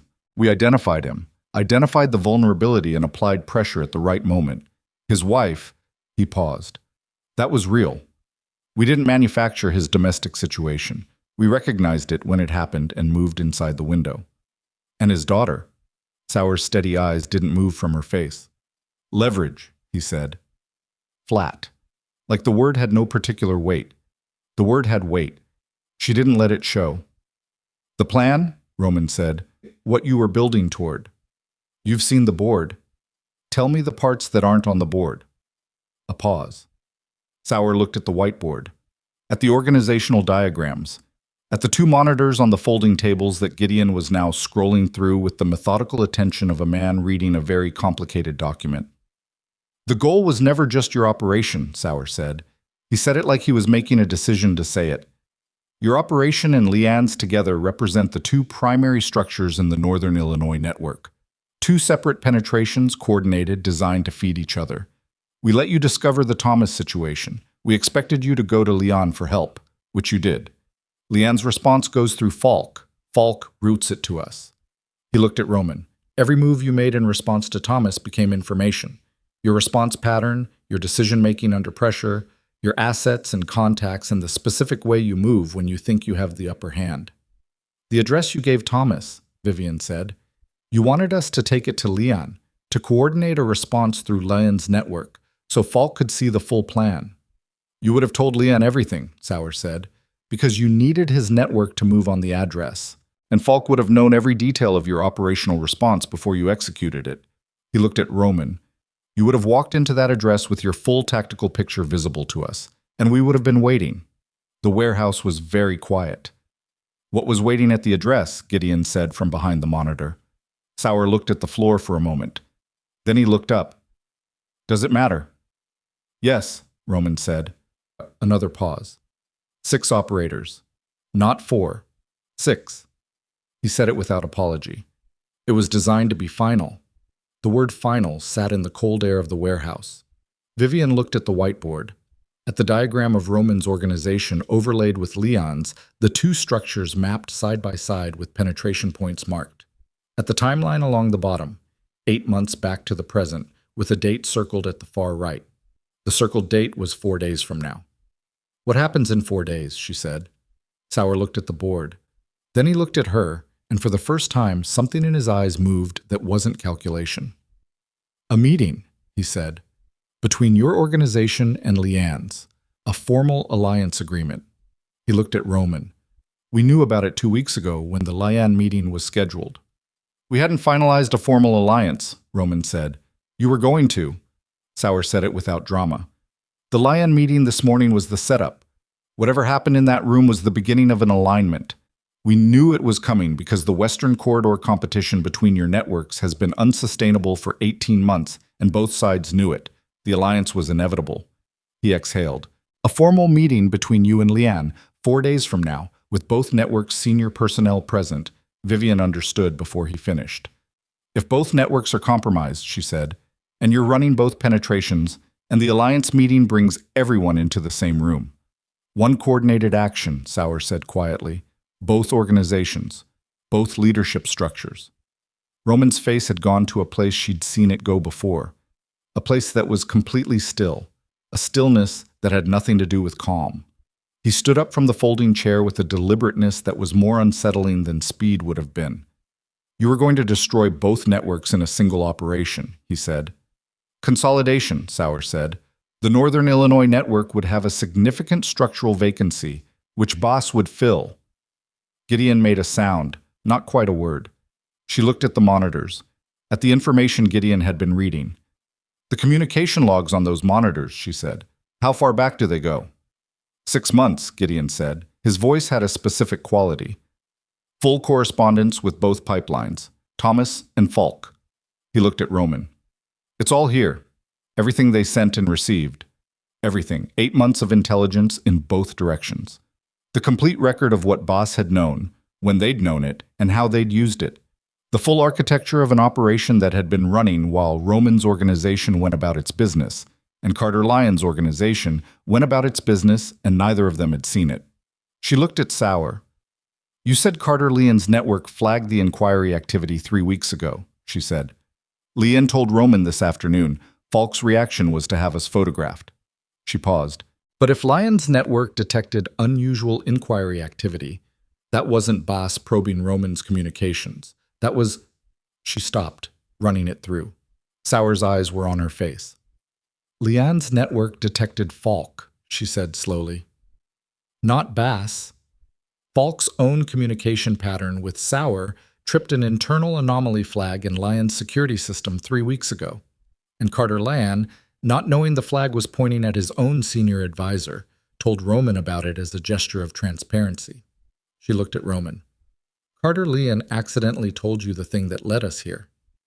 He didn't know what he was telling me, Roman said. No. She looked at Sauer. He didn't. She picked up her legal pad from the folding table where she'd set it, which means Carter Lyon has been trying to act in good faith this entire time. The monitors hummed. The 2 operators on the floor hadn't moved. Gideon was downloading files onto a drive he'd produced from his jacket, with the efficiency of a man who came prepared for exactly this. Roman looked at Sauer for a long moment. The Alliance meeting in 4 days. Sauer said nothing. We're going to have it, Roman said. Different location, different personnel list, full security review of every attendee, he paused. And we're going to invite you to explain to Carter Lyon personally what you had planned for it. Sauer looked at him. That's not how these things work. How do these things work, Eric? A silence. You hand me to someone, Sauer said, or you don't. Those are the options. There's a third option, Vivian said. Both men looked at her. You hand him to Lyon, she said. She met Roman's eyes. Not as a gesture of goodwill, as a strategic act. You and Lyon have a common enemy that's been running operations against both of you simultaneously. You present Sauer and the full communication logs to Lyon together. She set the legal pad down. Every piece of intelligence Boss pulled from both networks, every communication, the complete record of how both organizations were penetrated and what the endgame was. She looked at Roman steadily. You don't just form an alliance over a contract negotiation. You form it over a shared enemy. That's an alliance with teeth. The warehouse was very quiet. Roman looked at the whiteboard, at the timeline, at the circled date 4 days out. Gideon pulled the drive from the monitor and held it up. Got it. Roman looked at him, at the drive, at Vivian. Then he looked at Sauer.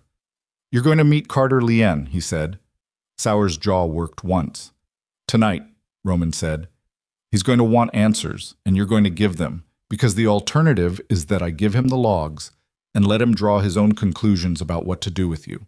And Carter Lyon, without me in the room to suggest a third option, is going to reach a different conclusion. He picked up one of the satellite phones from the charging row on the wall, looked at it for a moment. Then he handed it to Vivian. Call Lyon, he said. She looked at the phone, at the charging row on the wall, at Eric Sauer, sitting in the folding chair with 6 months of his operation's most critical intelligence on a drive in Gideon's hand. She looked at Roman, started organizing the sequence of what she was going to say when Carter Lyon walked through the loading dock door in 19 minutes. Gideon sat down on a folding chair across from Sauer and looked at him with the specific quality of attention that required no words. Sauer looked at the floor. The night pressed against the warehouse walls, and the city moved outside, and somewhere across town in a location that Boss didn't know about, a 12-year-old girl named Cora, who drew animals in sketchbooks, was sleeping for the first time in 6 weeks, in a place where no one was going to use her as a message. Vivian wrote the first line of her presentation on the legal pad, and waited for the sound of Carter Lyon's vehicle in the lot. Carter Lyon arrived in 18 minutes. He came through the loading dock with two men and the particular quality of stillness that Vivian had noticed in him during the morning meeting. The stillness of a man who processed everything before he responded to any of it. He looked at the warehouse, at the two operators on the floor, at Eric Sauer in the folding chair, at Gideon standing against the wall with his arms crossed and the drive in his jacket pocket. Then he looked at Roman. Then he looked at Vivian. "Ms. Harwell," he said. "Mr. Lyon." She gestured toward the folding table she'd set up with the second monitor, the legal pad, and the two satellite phones she'd arranged as reference items. "Thank you for coming. This is going to take approximately 40 minutes, and I'm going to ask you not to make any decisions until I've finished." He looked at her for a moment. A 61-year-old man who had spent decades making fast decisions in rooms like this one, being asked to wait 40 minutes by a 31-year-old woman who had been introduced to him that morning as an executive assistant. He pulled out a folding chair and sat down. "All right," he said. She presented. She'd been organizing it in her head since Roman handed her the satellite phone, and the 40 minutes she'd spent waiting for Leon had sharpened it down to sequence and weight. What to lead with, what to hold, what to let land before moving to the next piece. She was not a natural performer. She didn't have the specific charisma of a boardroom presence or the practiced ease of someone who'd spent years making presentations. What she had was precision, and precision, in a room where a 61-year-old man was deciding whether to trust you, was worth more than charisma. She started with the communication gaps, showed him the log anomalies from Thomas's system, explained the timeline, moved to the handler assignment records, Pruitt's death, the Lake Worth location, the false address. Showed him the photograph of Dennis Falk outside the building at 12:28 a.m., the building Falk had spent the morning inside, the floor he'd walked through. She watched Carter Lyon's face when she showed him Falk's name. He looked at the photograph for a long time. His face did something that was controlled and complicated, the face of a man who had trusted someone for 12 years and was now performing real-time surgery on that trust with the information in front of him. "Falk is with you," he said. Not a question. "He's in a vehicle outside," Roman said. "He cooperated. He gave us Sauer's location." Leon looked at Sauer. Sauer looked back at him with the steady eyes that had been steady all night. 12 years, Leon said. Not to Sauer, to the room. "Mr. Leon." Vivian put the drive on the table in front of him. 6 months of full correspondence, both pipelines. Thomas Reeves inside Roman's organization, Dennis Falk inside yours. Every communication, every piece of intelligence exchanged, every authorization for action. She paused. "Including the authorization for Kellen Pruitt's death this morning." Leanne looked at the drive. "And the plan for 4 days from now," she said. "The alliance meeting, what Sauer intended to do with it."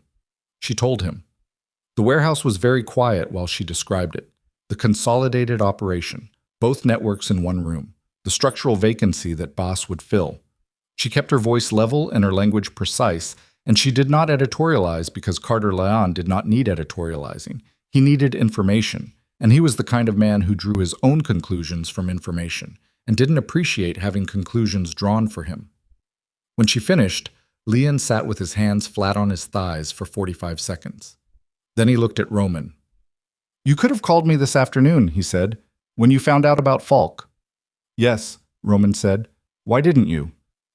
"Because I didn't know yet what I know now, and because I needed to understand the full shape of it before I brought it to you." He held Leanne's gaze. "I wasn't protecting myself, Carter. I was making sure that what I brought you was complete." Another silence. "Dennis," Leon said, quietly. To no one in particular, like he was just saying the name to hear what it sounded like now. "He's outside," Vivian said. "What you do with him is your decision. We won't—" "Don't." Lynn's voice wasn't sharp, just firm. "Don't tell me what you will or won't do about my people. That's mine to handle." "Yes," she said. "It is." He looked at her. The look lasted long enough that she understood he was recalibrating something. The category she'd been filed under that morning, the category that had her desk and the coffee and the tablet and the title, and what category was more accurate now. "You built the presentation," he said. "Yes. In a warehouse at 2 a.m. with a legal pad." "The structure was straightforward," she said. "The facts did most of the work." The corner of his mouth moved. Not quite a smile. something drier than that. The specific expression of a man who had spent 61 years learning to recognize a certain kind of competence and had just encountered it in a form he hadn't anticipated. He stood, picked up the drive. I'll need copies of the full log set, independent verification through my own people. Gideon can have a copy to you by morning, Roman said. Good. He looked at Sauer. He comes with me. Roman looked at Vivian. She'd suggested this, handing Sauer to Leanne, letting the alliance form over the shared enemy rather than a contract negotiation. She still believed it was the right move. The cost of it was that they had less direct control over what happened to Sauer, which meant less closure over the particular weight of what Sauer had ordered done to Kellen Pruitt and to Cora Reeves and to Thomas Reeves and to the 2 years of everyone's life that this operation had quietly consumed. He goes with you, Roman said. Leanne nodded once, looked at Vivian one more time. Ms. Harwell. Mr. Leanne. The alliance meeting, he said. New location, full security review. My office will coordinate with yours. With pleasure, she said. He went. 2 of his men took Sauer. The loading dock door closed. The warehouse was suddenly much quieter. Gideon exhaled through his nose. It was the loudest sound he'd made all night. That's it? One of his men said, young voice, new to this. That's never it, Gideon said. That's the part that looks like it. Go secure the vehicle. Vivian sat down on the folding chair Leanne had vacated and put her legal pad on her knees and looked at the notes she'd made. 9 pages of Reeves's accounting, the log cross-reference, the presentation structure, the sequence of the night written out in her own handwriting in the order it had happened. She was very tired. Not the surface tired of late hours. The other kind. The kind that came from a specific type of sustained attention. The kind you paid when every detail mattered and none of them could be dropped, and you'd been paying it since 7 a.m. the previous morning. Roman sat down in the chair across from her. He didn't say anything for a moment. The fluorescents hummed. Delgado and Park, she said. Safe. Both relocated tonight. Thomas. Still in the building, writing. He's not going to run. No, Roman said. He's not. What are you going to do with him? She looked at her notes rather than at him. It was easier to ask the hard question without eye contact. Roman was quiet for a moment. That requires more thought than I have right now. He paused. He gave us Sauer. He gave us everything, voluntarily, completely. He put his daughter above the organization for 8 months, and I understand the math of that, even when I can't. He stopped. It's not simple. No, she said. It's not. What would you do? She looked up from the legal pad. I was asking sincerely, not deflecting, not testing her, asking because he wanted to know what she thought, and he'd learned at some point in the last 4 years to value what she thought. I don't know, she said honestly. I know what he did. I know why he did it. I know that if they'd taken someone She stopped, chose a different word. Someone I cared about, and given me the same choice, I don't know with certainty what I would have done. She looked at the legal pad. I think you let him see Cora, soon, and then you figure out the rest after. Roman nodded slowly. The rest can wait, she said. Not indefinitely. But 1 more day won't change it. No, he said. It won't. They got back to the building at 4:17 a.m. The 34th floor was exactly as they'd left it. Overhead lights on auto-dim, emergency strips along the baseboard, the coffee station with the remnants of someone's cup from the previous afternoon. Thomas Reeves was asleep at his desk, head on his folded arms, the second legal pad full, and a third one started beside him. He'd kept writing until he couldn't anymore. Vivian stood in the doorway of his office for a moment and looked at him. Then she went to her desk and called the secure location where Cora was and spoke to the woman watching her for 3 minutes, learned that Cora had eaten something and fallen asleep asking for her father, and hung up. She wrote the address on a piece of paper and left it on top of Thomas's legal pad. She didn't wake him. Roman was in his office, jacket off, at his desk. She could see him through the connecting door. The desk lamp on, the city gray dark through the windows, the particular 4 a.m. quality of the light that made everything look like the morning hadn't decided yet whether to happen. She made coffee. She brought 2 cups into his office and set one on the corner of his desk, where he could reach it, and sat down in the chair across from him that she'd sat in for 4 years for 100 different conversations about 100 different things, all of them professional, all of them bounded by the specific structure of what they'd been to each other until approximately 9:47 last night. "The security model," she said. He picked up the coffee. "I know. We need a full rebuild, internal communications protocol, information compartmentalization, the distribution list structure. Everything that was used as a vector needs to be redesigned from scratch, not patched." She held her cup. "I can have a framework ready in 2 weeks. You don't have to do that tonight. I'm not doing it tonight. I'm telling you it's on the list." He looked at her over the rim of the cup. "The list," he said. "I have a list," she said. "I'll always have a list. If that's something that you need me to be different about." "Vivian," his voice was quiet, "I know you have a list. I've known you have a list for 4 years. I have never once wanted you to not have the list." She looked at him. "The list," he said, "is one of approximately 40 things about you that I—" He stopped, looked at the desk. "That I would not change." The 4 a.m. city moved outside the windows. A siren somewhere, distant. Traffic on Michigan Avenue starting its very early build, the first trucks of the morning.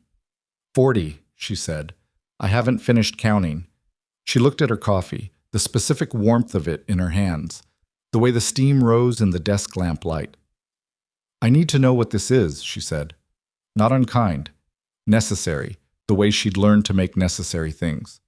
"Not immediately, not tonight, but I need to know. When we've slept and the day has happened and the list is underway, I need to know what you're actually proposing." "I know. Because I can't go back to the version of this that existed before last night. I told you that." "You told me.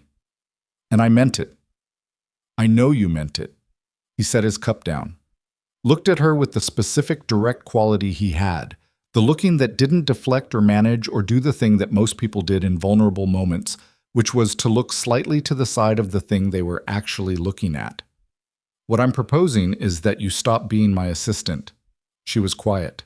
"And start being my partner," he said. "In whatever form that takes, operationally, and—" he paused. "Otherwise." The word partner in this room, at this hour, after this night, had a specific weight. Not a light word. Not a casual word. A word that meant accountability and visibility and standing and all the things that came with standing beside someone rather than behind them. "That's a significant change," she said. "Yes." "To both things." "Yes." She breathed in, breathed out.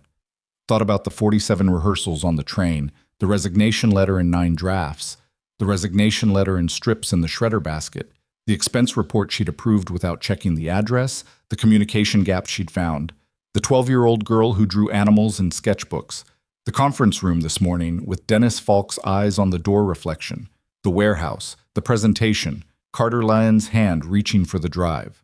All of it. The whole accumulated weight of 4 years that had led to this specific 4 a.m., this specific office, this specific question. "Okay," she said. Roman looked at her. "Okay," she said again, steadier. He nodded once. Short.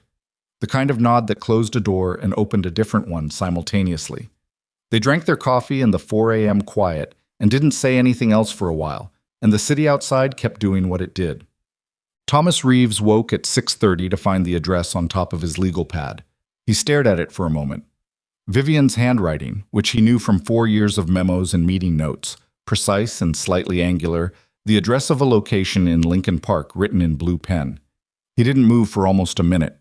Then he stood up, put on his jacket with the specific care of a man who was doing something deliberate with each movement, and walked to Roman's office. The door was open. Roman was there. Vivian was there. They both looked like they hadn't slept, which was accurate, but there was something in the arrangement of the room. Vivian at the secondary desk that had been added at some point during the night, both of them working. The specific quality of 2 people in a shared space who had figured out the geometry of it, that Thomas registered without commenting on. "Roman," he said. Roman looked at him. "I'm not going to ask you to—" Thomas stopped, pressed his lips together, started again. "Whatever you decide, whatever the accounting requires, I understand." He held the address in his hand. "I just need—" I know, Roman said. Go. Thomas looked at him for a moment, then at Vivian. She looked back at him, and her expression was the thing it had been all night. Not warm, not cold, somewhere in the specific middle territory of a person who understood the complexity of a thing and wasn't going to reduce it for anyone's comfort. He nodded once, turned, went to the elevator. The doors closed. Roman looked at the address in his hand. He'd kept the other copy, the one she'd written for him to have. He set it on the desk. He'll come back, Vivian said. Yes. And then you'll have to decide. Yes. He looked at the city through the windows. The morning was actually happening now. Gray light turning less gray, the skyline sharpening against it. I know what I'm going to decide. I just need a day before I say it out loud. She understood that. Some things needed a day. The decision was already made, Matt. She could see the shape of it in the way he'd said Thomas's name all night, the way he'd looked at the floor for a half second when she'd said she's 12.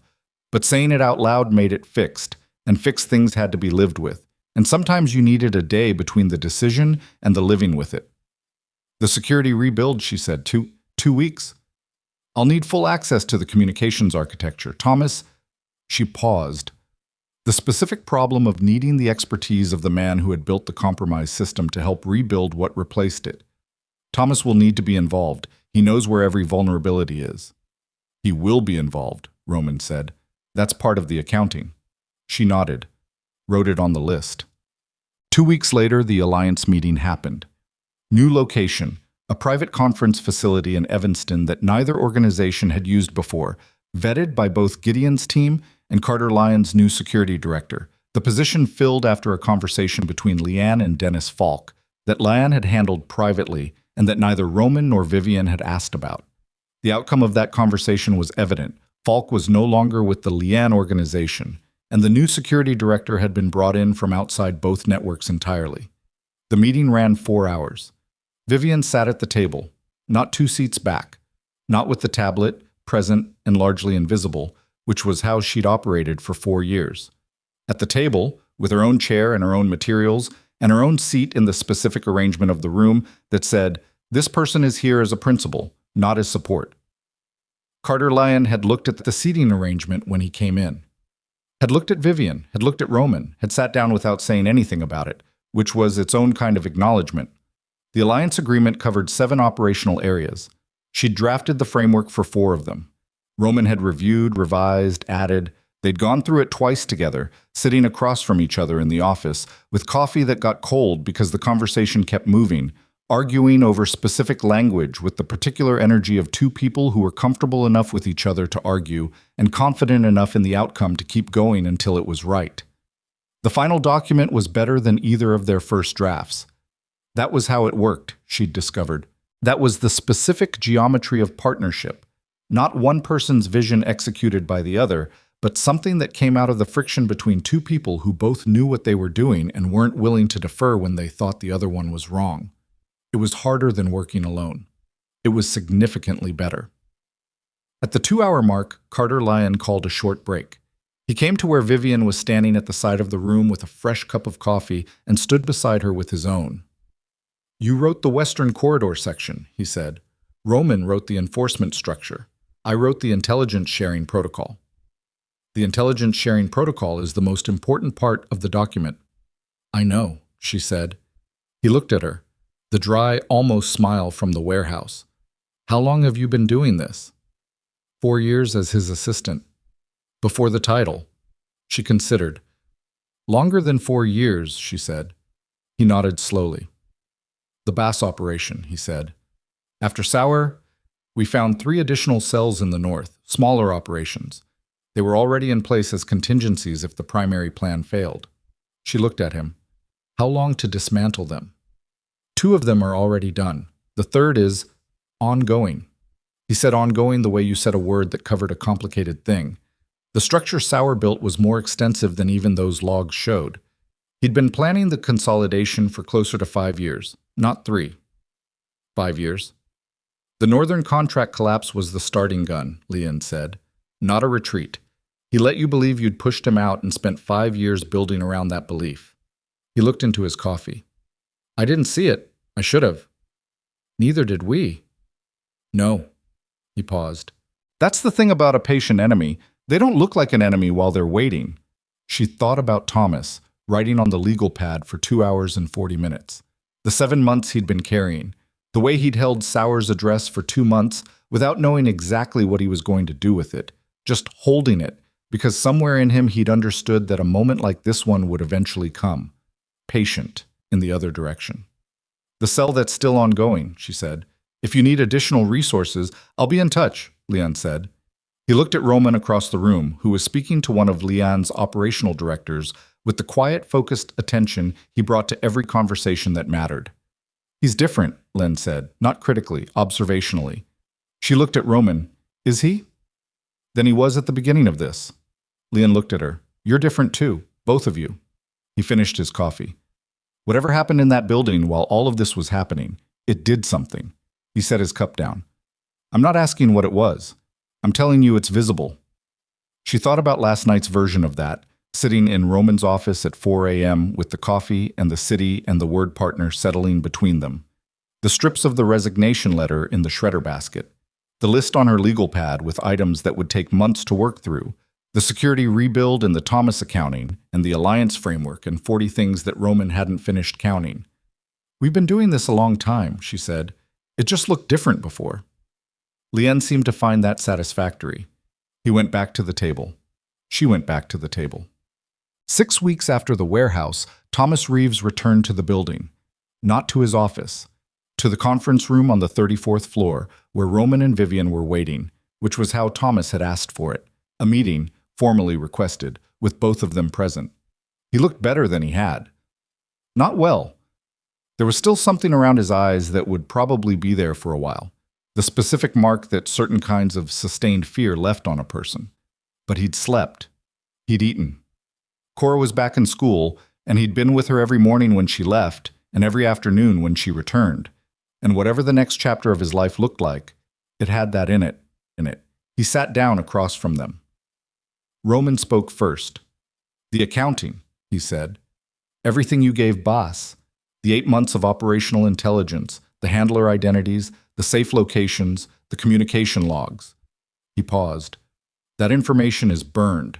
Every location, every protocol, we've rebuilt from scratch. He looked at Thomas. What you did caused damage that took 6 weeks and significant resources to repair. Thomas nodded. He didn't flinch from it. Yes. Pruitt is dead, Ed. Yes. That doesn't get repaired. No, Thomas said quietly. It doesn't. A silence. Cora, Roman said. Thomas's jaw tightened. He held it. Is safe, Roman said, and stays safe. Whatever I decide about you, whatever the accounting requires, that's separate. She didn't make these choices. She's not part of this. Thomas exhaled once, carefully, like a man who had been holding that particular breath for 6 weeks and was only now letting it go. Thank you. Don't thank me, Roman said. It wasn't harsh. It was just honest. I'm not doing it for you. Thomas looked at him, then at Vivian. What's the decision? Roman looked at Vivian. She'd known he was going to do that. She'd thought, over the 6 weeks, about what she believed, about the specific geometry of Thomas Reeves, the 7 years of loyalty, the vulnerability that had been identified and exploited, the choice he'd made and kept making for 8 months, the way he'd held Sauer's address as insurance, the way he'd talked for 2 hours and 40 minutes without being asked twice, about Cora in the sketchbooks, about animals, about wanting to be a vet, about what it meant that the most important thing in the life of the man who had nearly destroyed this organization was a 12-year-old girl who drew animals, and he'd burned everything to keep her breathing. We're going to need the communications architecture rebuilt, she said. You built the original system. You know every weakness in it. She held Thomas's gaze. That work is going to take approximately 5 months. After that, there's an ongoing security review process that requires someone who understands the historical structure well enough to anticipate future vulnerabilities. She paused. You stay. You do the work. You don't hold operational authority over personnel or intelligence distribution. That's gone, permanently. But you stay. Thomas looked at her for a long moment, then at Roman. She speaks for me on this, Roman said, simply, like that was a settled fact.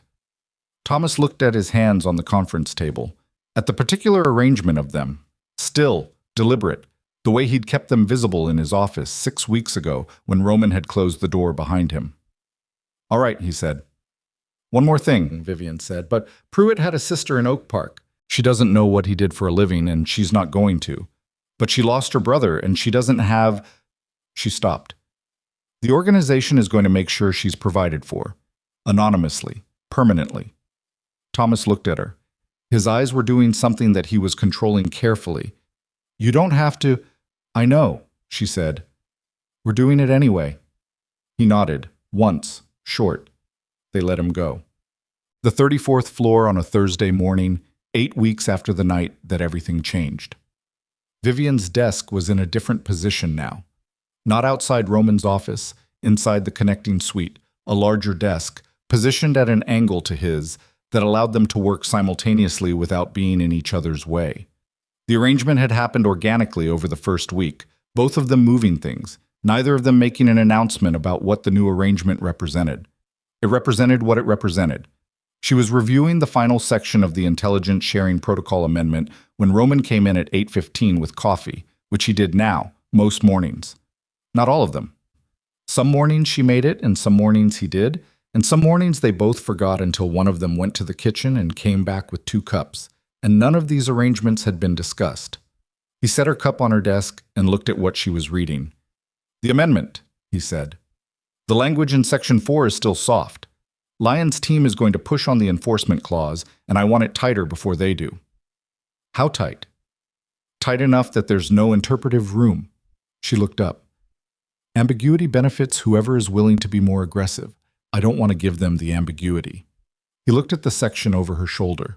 She felt the specific proximity of that, the closeness that had existed for 4 years in a professional register and existed now in a different one, the way you became accustomed to a person's presence in a new way without it becoming ordinary. It hadn't become ordinary. She didn't think it was going to. Change shall endeavor to shall," he said. "Remove the modifier." "Yes." She made the change. "That's better. You were going to make that change anyway. I wanted to hear you say it." He looked at her, the desk lamp, the city outside doing its Thursday morning business. 8 weeks from the night she'd taken the letter out of her pocket and run it through the shredder, and the floor they were standing on was different in its bones from what it had been then. Different protocols, different structures, different personnel in 2 key positions, different geometry between the 2 people at the center of it. Better, she thought, not easier. Better. "The Lion meeting next Tuesday," she said. "I know. The Bass third cell, Leon says it's close to resolved. He told me yesterday. When he does, that's the last active threat from that operation." She set the pen down. "After that, it's maintenance, vigilance, the long work." "The long work," he agreed. She looked at the window. The city was bright this morning, the specific brightness of a late autumn day that had decided to be beautiful despite the temperature. Chicago being contrary, which was its nature. "I've been thinking about Sauer," she said. Roman was quiet. "Not about what happened to him," she said. "About what he said. 5 years. He started planning 5 years ago and spent 3 of them letting you believe you'd won." She turned the pen over in her fingers. "The lesson isn't about patience. The lesson is about what you believe when things go quiet. Things going quiet doesn't mean they're safe." "No," she said. "It means you can't see what's moving." She looked at him. "We need to be better at looking during the quiet." He looked back at her. The same look from 4 years of mornings that had been something she'd filed and cataloged and kept in the private mental archive she'd maintained on him, now decategorized, not filed under professional observation or notable executive behavior, filed under something else entirely, something that didn't need a label because it lived in the same space as breathing. "We will be," he said. She believed him, not because he was Roman de Barreau, and Roman de Barreau had a certain quality of certainty that was difficult not to believe, but because they both knew now, in a way you could only know after a specific kind of damage, exactly where the gaps were, what the blind spots looked like, the shape of the space between personal difficulty, monitor, and vulnerability, potential exploitation, a space she intended to close. She picked up her pen. went back to section 4. Roman went to his desk. The floor settled into its working rhythm. The quiet that wasn't silence, the specific productive quality of two people in a shared space who understood the work and each other well enough that neither required narrating. Outside, Chicago moved through its Thursday. The lake was silver in the morning light, visible in slices between buildings, doing what it always did, massive and indifferent and relentlessly present. Vivian finished the amendment, sent it to Leanne's office, made a note on the list, section 4 resolved, and moved to the next item. The list was long. It was always going to be long. That was the nature of the work, and she had stopped, somewhere in the last 8 weeks, thinking of that as a problem to solve, and started thinking of it as the shape of a life she'd chosen. A life beside a man who hadn't let her leave. A man whose 40 things she'd stopped counting and started living. She crossed the note off the list, moved to the next line, and the morning continued.